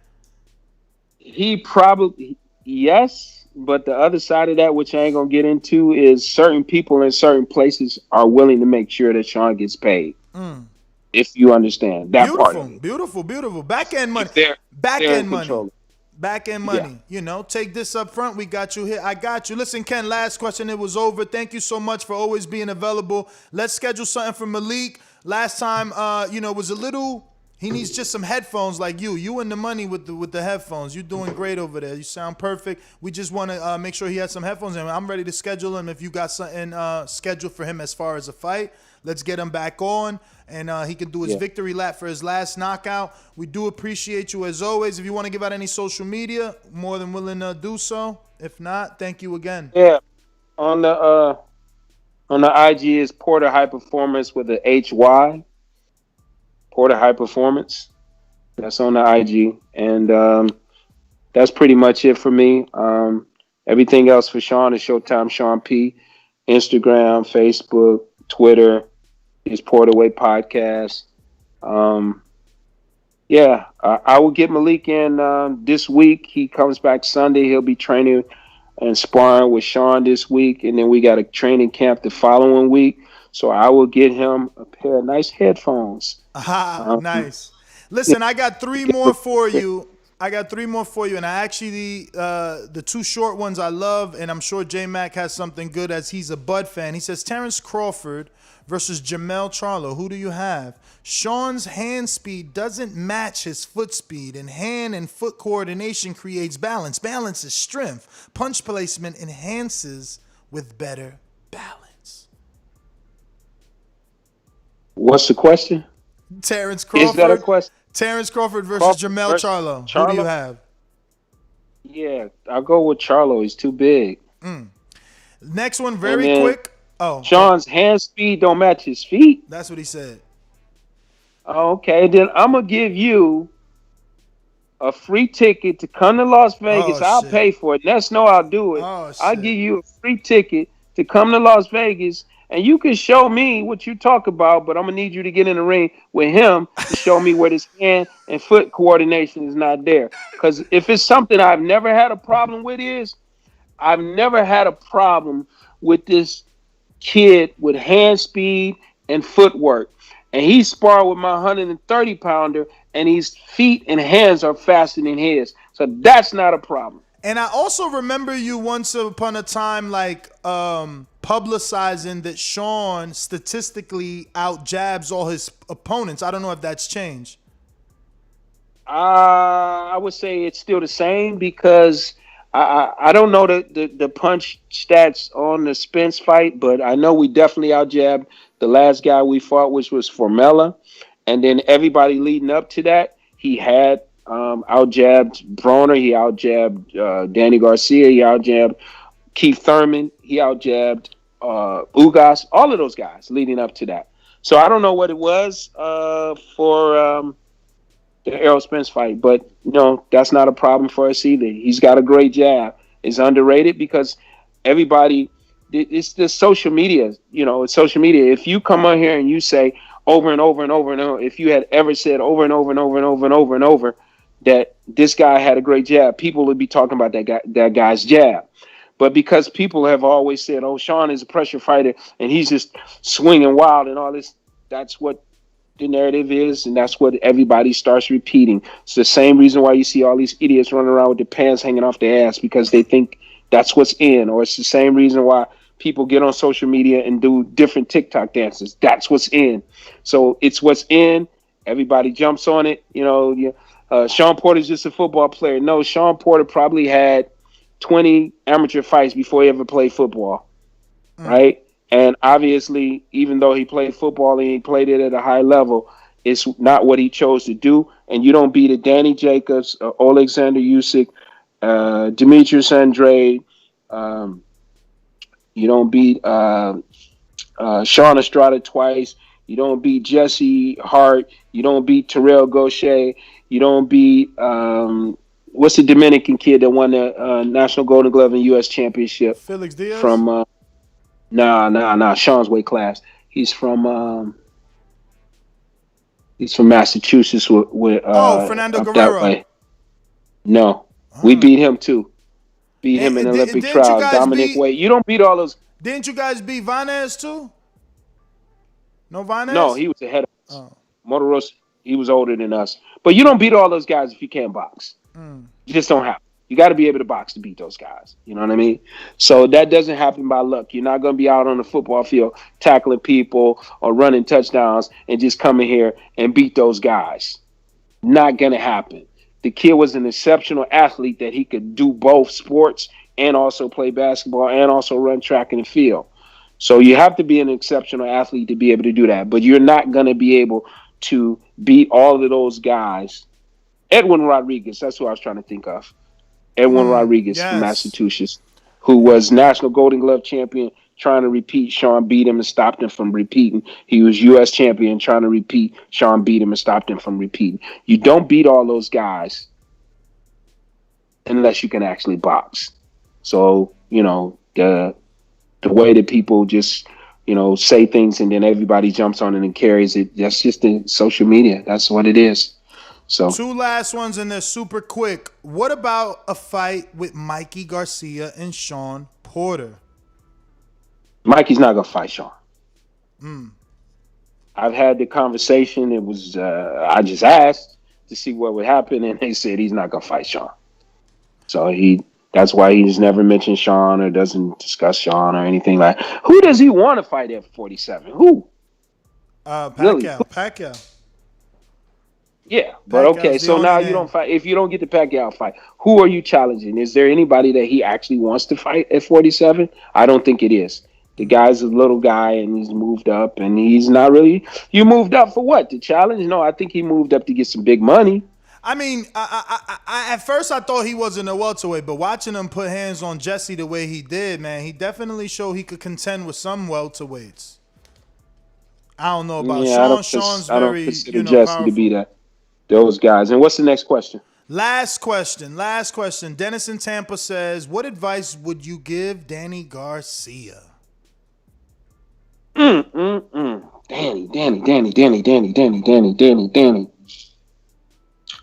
Danny is the type of guy. He fights a certain way, pretty much, and he really never really gets out of that lane. He fights a certain way, and see, that's the difference. And I'm not knocking him in any kind of way, but that's a difference between, you know, a Shawn and a Danny there, where Shawn was able to do different things, and then Danny had to try to adjust to those, and it causes Danny problems. And so he needs to fight certain fight styles in order for him to be the guy that we've seen him be. Punching power and timing is his thing. He's very good at that. But, you know, it becomes a problem with him when he's not able to get a guy lined up. Again, load it, cock it, aim it, shoot it type thing. That's just too much time that it takes. But I think him and his dad, you know, I'm a big fan of the father and son. I think him and his dad go back to the drawing board, figure out which direction to go. And there's definitely some more big fights for him there. I'm not against a rematch. We got a victory over him. Unlike people who got victories over us, I would definitely, if Angel gives me a call or Al said, hey, you know, they're considering a rematch and it's, you know, for something that, you know, substantial. Yeah, definitely. You know, so we could throw that in there, no doubt. And then that's not just because of any other reasons. Then I think that's a great fight. They're great fighters, and it's a great rematch. It would be our first rematch if we could ever get one with anybody, right? I know that would be something definitely for the history book. So we have no more. These three gentlemen already asked questions that you've answered, so I'll just give them a shout out. George Foster in the UK. He asked about ever seeing Shawn at 154 anytime soon. You kind of answered that up. Let the Truth Be Heard asked the same question about facing Ugas, which makes more sense for a Spence rematch. And I like that. I'm going to call him and say, Ness told me. Yeah, let's go. Brotherhood says the same question about the comparison of Shawn and Crawford's resume, except Crawford still being ranked above Shawn, not having the significant wins that Shawn has. So that's everything, Ken. Once again, thank you, man. I know it's been 2 full hours, so appreciate it so much. Appreciate it. I appreciate you, man, and you're really good at what you do, man. Thank you, brother.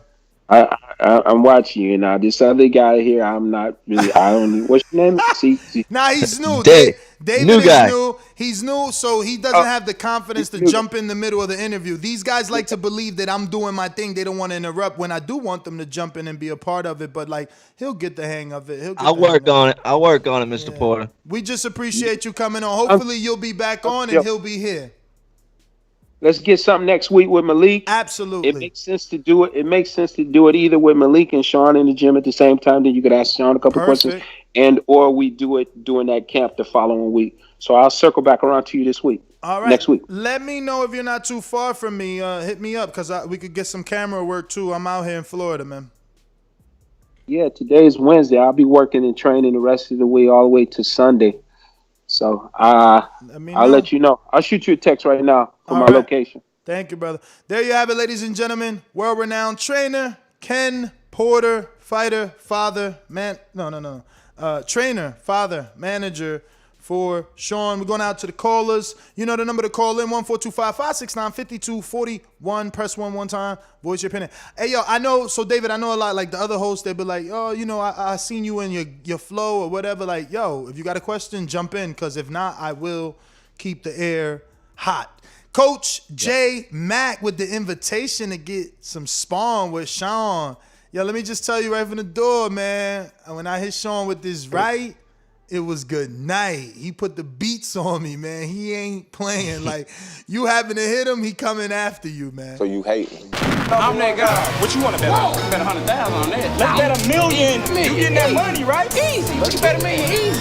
And I for the bread. When I him, y'all gonna say he was too weak on my life. Okay, bow down, bitches. I'm about to handle business. I'ma teach you all a lesson. This'll only take a minute. Got a part and all this passion in my blood. Niggas hating just because. Think about it. Everybody love Bud. J Mac, where you at? Where you at? All these niggas hating on me. Shit is whack. So efficient with it. Only check stats. Hey, I'm out here trying to get it. I only got a minute.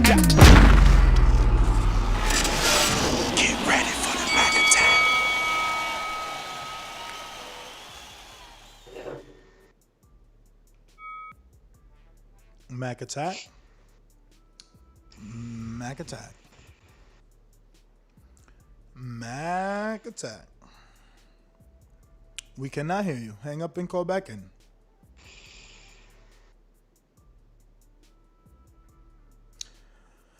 Let's wait and see how long that takes. The number to call in, 14255695241. We hear you. We hear you. Yo, can you hear me? Yep. Nah, hey, definitely. I take Kenny up on his Porter. I get down under my 200 pounds. I'm at 215 right now. I take him up on his Porter. I mean, it's awful, but I didn't understand how it got that way. Maybe a little sensitive on that part. I just was really giving him some advice. I don't see how he took it that way though. Nah, because he's saying if you see that, you got to be able to show that in the ring. What me showing him critiquing and coaching got to do with something I watched him as a fighter and stuff like that. Maybe we just sat back and watched, he would understand what I was telling him. Shawn got fast feet, but Shawn got to stop his feet to throw effective punches when he get inside. As fast as his feet is, I was saying his hand speed don't match it. A person who got a hand speed and foot speed that's similar as Pacquiao. And I hear you, man. That's why I think he gets caught on the way in. I mean, you know, it happened with Broner, happened with Earl. They hit him with those hooks on the way in. You could be right.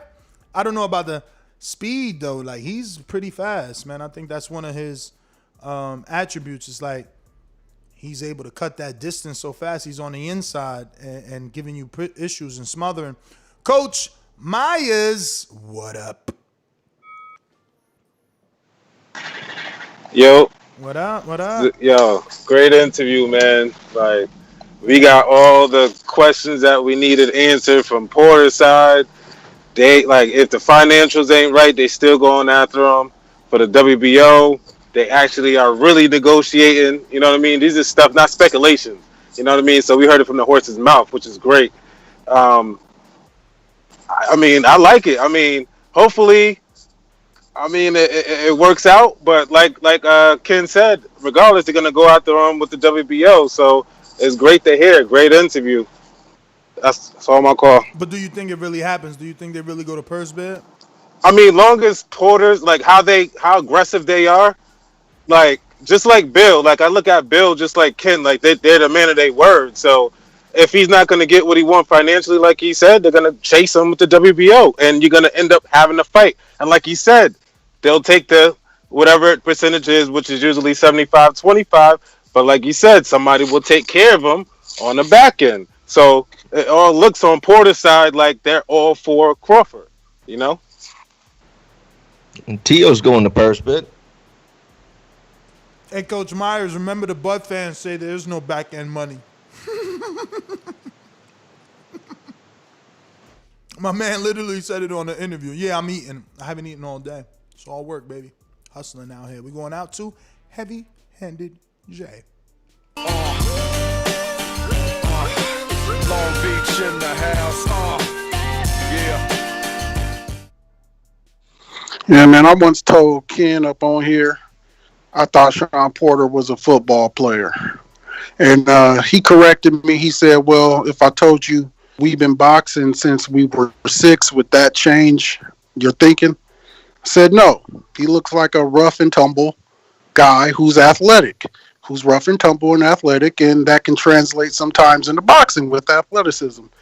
But I'm falling on my sword completely. I was totally wrong. That Shawn Porter has, to me, showed me more improvement than any fighter over the past 3 to 5 years.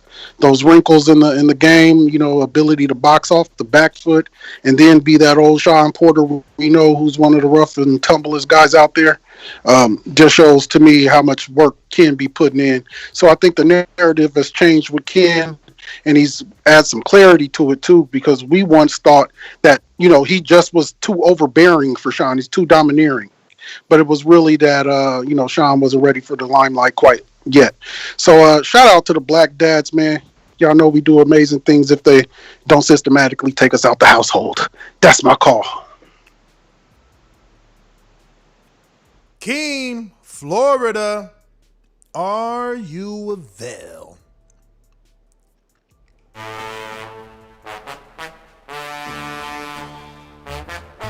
There's nothing in the sponge for Izzy. He ain't got nothing in there. Where the team at? Oh, we got J-Mac giving excellent instructions over there to Keem the Dream. Your winner by unanimous decisions is Keem the Dream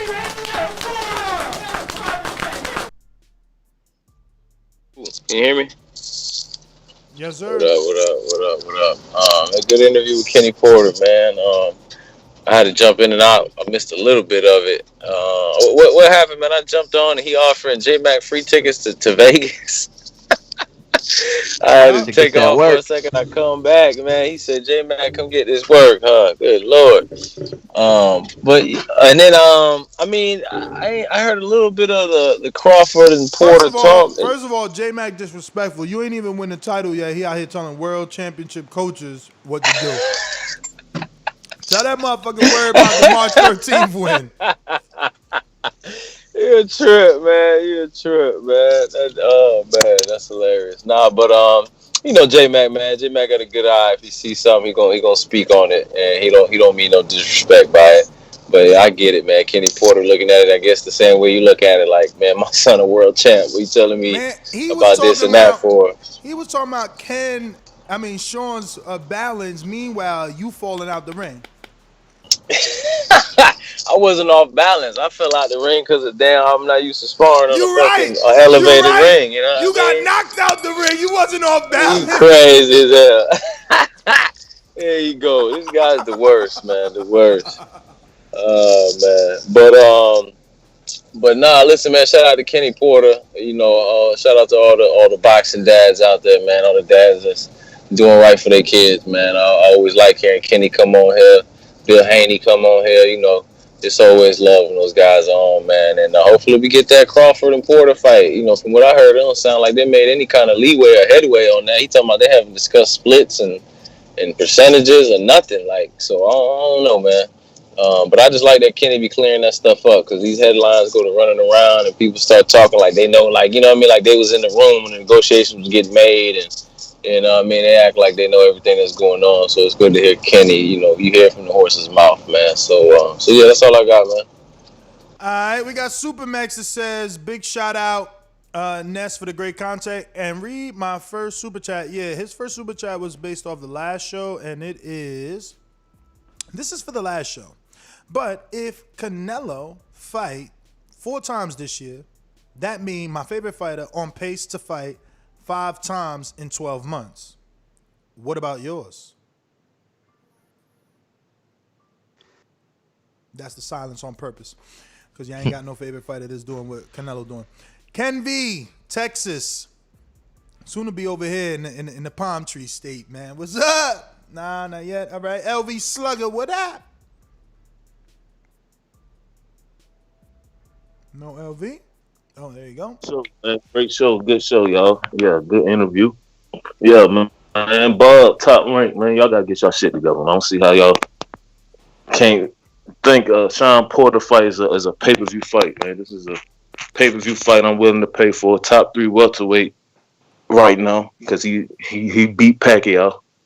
He beat Ugas in my opinion, and Thurman and Active. So Porter's a top 3 welterweight right now.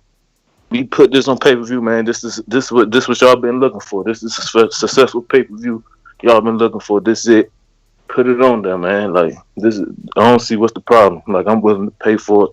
Hopefully they get this deal done. And like I said, man, this the pay-per-view y'all been waiting for. So we can get that Smoke Spence out and get that fight, the big fight. You know what I'm saying? He over there talking about money. So let's get this pay-per-view on. And let's get to that Spence fight. But yeah, man, hopefully they get that deal done. Good show. All right. Thanks for calling in. Louisville Slugger. BoxingWords.com. Oloki, you are next, my friend. Por eso lo vuelvo a repetir. La era del Canelo la mejor porque peleó con los mejores. La suerte es para los mediocres, my friend. BoxingWords.com. Yo, I'm not gonna lie. It's been so long that I've called in there that I had forgot that was my intro. Yeah. I thought I had sent the new one already. We got a new one coming though. Yeah, I mean, I talked to Stainless. I don't think he finished it yet. No, that's a whole new ring walk song. That's gonna be for the. Well, it was supposed to be for this one, but since It's for the unfortunately return. for the big return. So at that point we should be well up on the 300. But no, Ness, I just want to call in, man. Dude, great content today. Great interview. You've been killing it. This feel like the old days of TBV. I sent you some topics. If you're up for a fourth show, I could use the help out here on the road. But no, I just want to say great interview. And I like the fact that they're willing to do the Thurman and the Garcia rematches because, they want to compare this new generation to the original Fab Four. But those guys all fought each other multiple times, had wins and losses over each other. So shout out to Shawn Porter, man. I used to not be a fan of his style, but he's slowly and quietly become one of my favorite fighters to watch, man. But great content, Ness and the crew. And, y'all hit that like button. I love Porter, man. Porter, he's fought everybody, man. He's the test. He's the test for me. So it's like the Porter test. Can you get past the Porter test? Are you good enough to be, to beat Showtime Porter? The Brotherhood says, J-Mac, the internet thug, ducks Porter. Damn. Super chat too, J-Mac. I'm not starting trouble.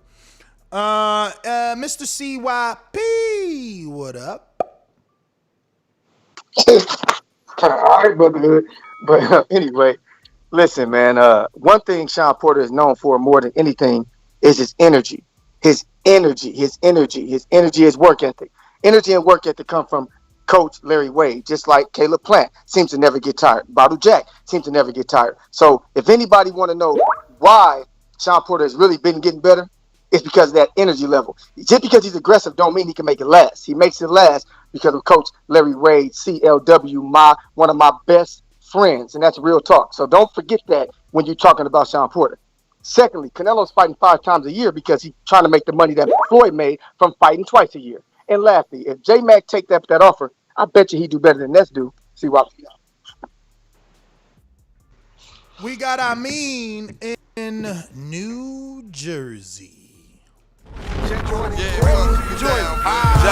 like the king is what I mean. The king is what I mean.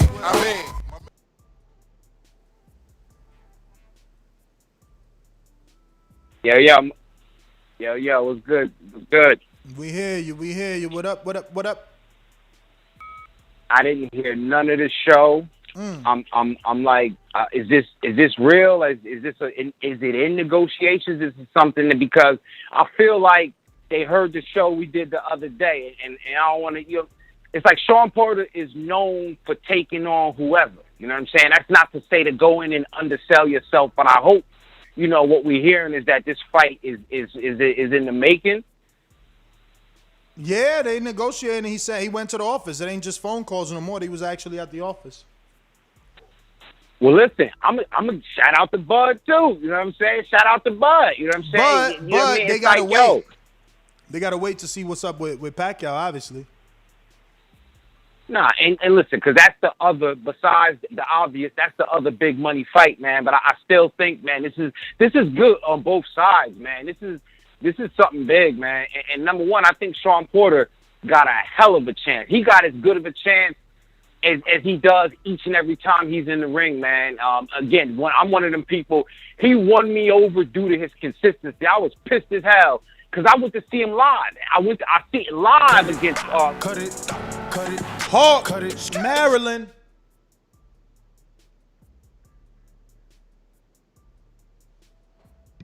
You got me? I got you.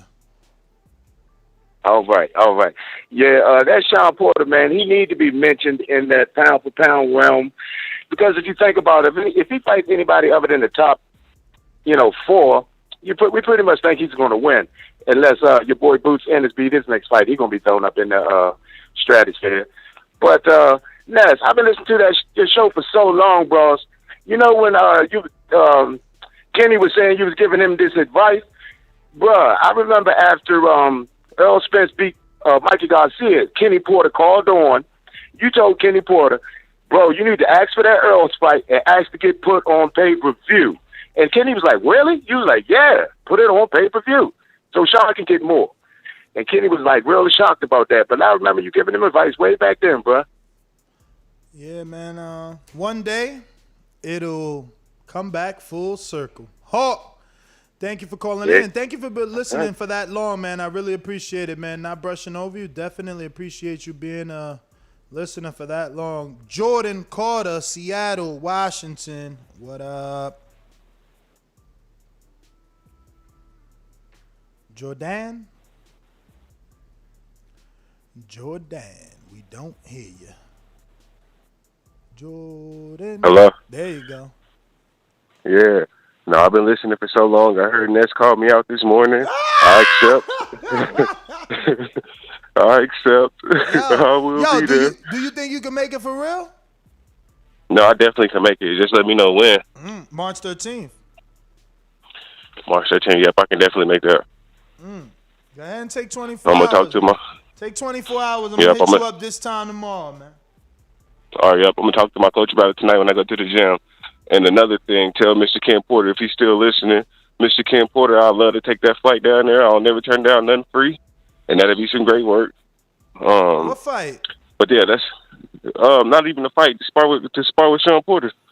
Oh yeah, you gotta be at that gym though. You know, he said he turning people away. He turning people away. So you're gonna have to do What was that dude that we interviewed that he said he just showed up with only was it Joshua Greer? He showed up only with the money to fly into Vegas, and then he just was like, you know, he was thugging it until he made it. So No, I was saying I'd take the J-Mac deal if he didn't want it. Oh, the J-Mac deal. Nah, J-Mac J-Mac ain't giving that deal up. No, I hear it though. I hear it. So what was the topic about though? We were just having Ken Porter live to talk about Crawford and obviously his new fight, Malik Mayhem Montgomery. Okay, I think Porter beats Crawford, man. If I'm being honest, I don't think Crawford can handle that style. That all in your face all night style. I don't think he can handle that. That is the tough style, man. That's that Mexican style, except Shawn adds so many different angles and agility and, you know, the stamina. Huge.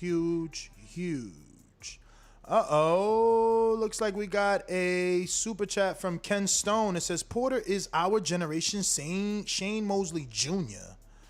Okay. I mean, without the scandal.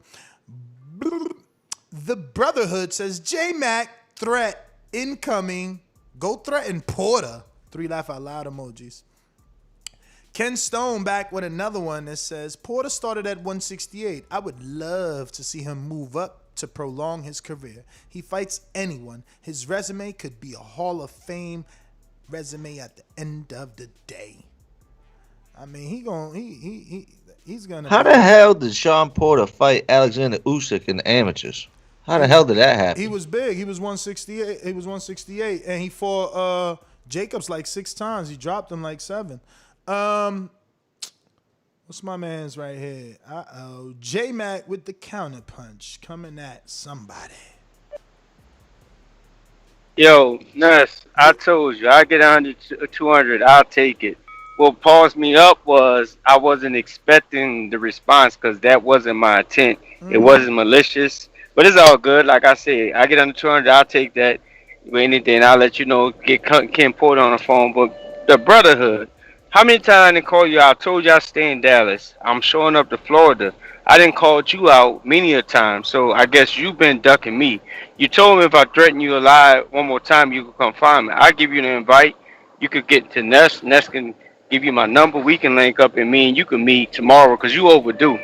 And you overdue for a good one. But I do want to smoke with you, and I've been wanting with you because all you do is type chat. How much he weighs? So when you go show, he probably a little bitty ass nigga just running his mouth, running his dick suckers. Oh, whoa. That's another threat. That's another threat. So I guess I'm overdue too. So Ness, get in touch with. If he get in touch with you, give him my number so we can settle our just do business. Don't worry about Kenny Porter and Shawn Porter. Don't push it off on nobody else. You've been running your mouth. You've been typing. It's time for you to. Hey, man. Cut it. I would just recommend keep it nice and clean so we could keep it on the Border Wars card coming near you. Stick Talk Boxing. What up? You. Yo, good shit, man. I respect the hell out of Kenny Porter making Shawn Porter wear suits in the amateurs. That's some good shit. But I see Porter losing the Bud. You know, I see him fighting his heart out, but I don't think he got enough power to keep Bud off his ass, and he can't do all that moving at that high intensity rate like that. And where I gotta send my intro. I get tired of not having an intro. I want to Send be. it I to want to me. feel like. I mean, what, like email? What? Send it to me. Send it to me. Well, Yeah, email. What's the email? What's the email? I'm gonna TBV. text. I'm gonna text it to you right now on your Skype. All right. Also, he gonna beat Porter ass after he get done beating dog shit out of Pacquiao. And one quick question: why CYP got to pay $2,000 for Border Wars? I mean, because he offered me 1,000 first, and I turned it down. Then he came on talking 2, so he raised the rate. And then he don't gotta pay. You know, his issue is his outside of the ring activities, man. You know, him threatening people outside of the ring. We just don't want any issues at Border. We never had one. We don't need one. That's all. We good without any of those issues. We actually hang out. We watch fights together. It's 30, 40 of us in a B&B, which isn't allowed, but cops don't get called. We all smoke bud, which isn't allowed, but cops don't get called. Like, we just don't need an argument, shoving match, a fist fight. You know, I got too much to risk. I ain't got time for that shit. I'm too grown. Hell no. I'm too grown for that, man. I already did my fair share of running into issues. I'm done with that. Trying to stay legit. But that's everybody except for a Cash App Boomerang. I mean, no, not Cash App Boomerang. It's a counterpunch for you, J-Mac, from your pupil, Supermax. They want you to have a counterpunch to make the fight with Brotherhood on Border Wars. He said, keep it clean. Yo, can you hear me? We hear you. I accept. Brotherhood is just a typer. He trolls me. He follows me. He's always got something disrespectful to say. So when I get on his head and come and repeat him with the disrespect, I've been inviting him. I've been telling him I stay in Dallas. I mean, we can meet up at somebody's ring. We can meet up in Florida, good somewhere. Set our differences. Like, man, I'm just gonna put my hands on you. But don't talk shit if you're not in my weight class, and then wonder why it ain't gonna work out for you, and it ain't gonna probably work out for you because you just typing. I just gave you an invite. I've been giving you an invite, and you telling me fly here, fly there. How about we just meet in the middle and meet up somewhere so we can squash this, or leave me the fuck alone? All right, Nest GTO, Instagram and Twitter. We are not done. Never leave a man behind. Coach J Mac Boomerang. I mean, Coach Myers Boomerang. What up? Oh, I ain't got nothing else. Good show. Keep it coming. You coming back on later on, or this is it for today? I don't know. I might be right back, man. I kind of smell some other news that's out there. Might be entertaining. I don't know. Looking like there's some heavyweight news out there.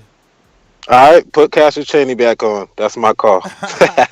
Yeah, man. We had him on again not too long ago. Right when Lovejoy was supposed to fight in January 29th, so it was around that time.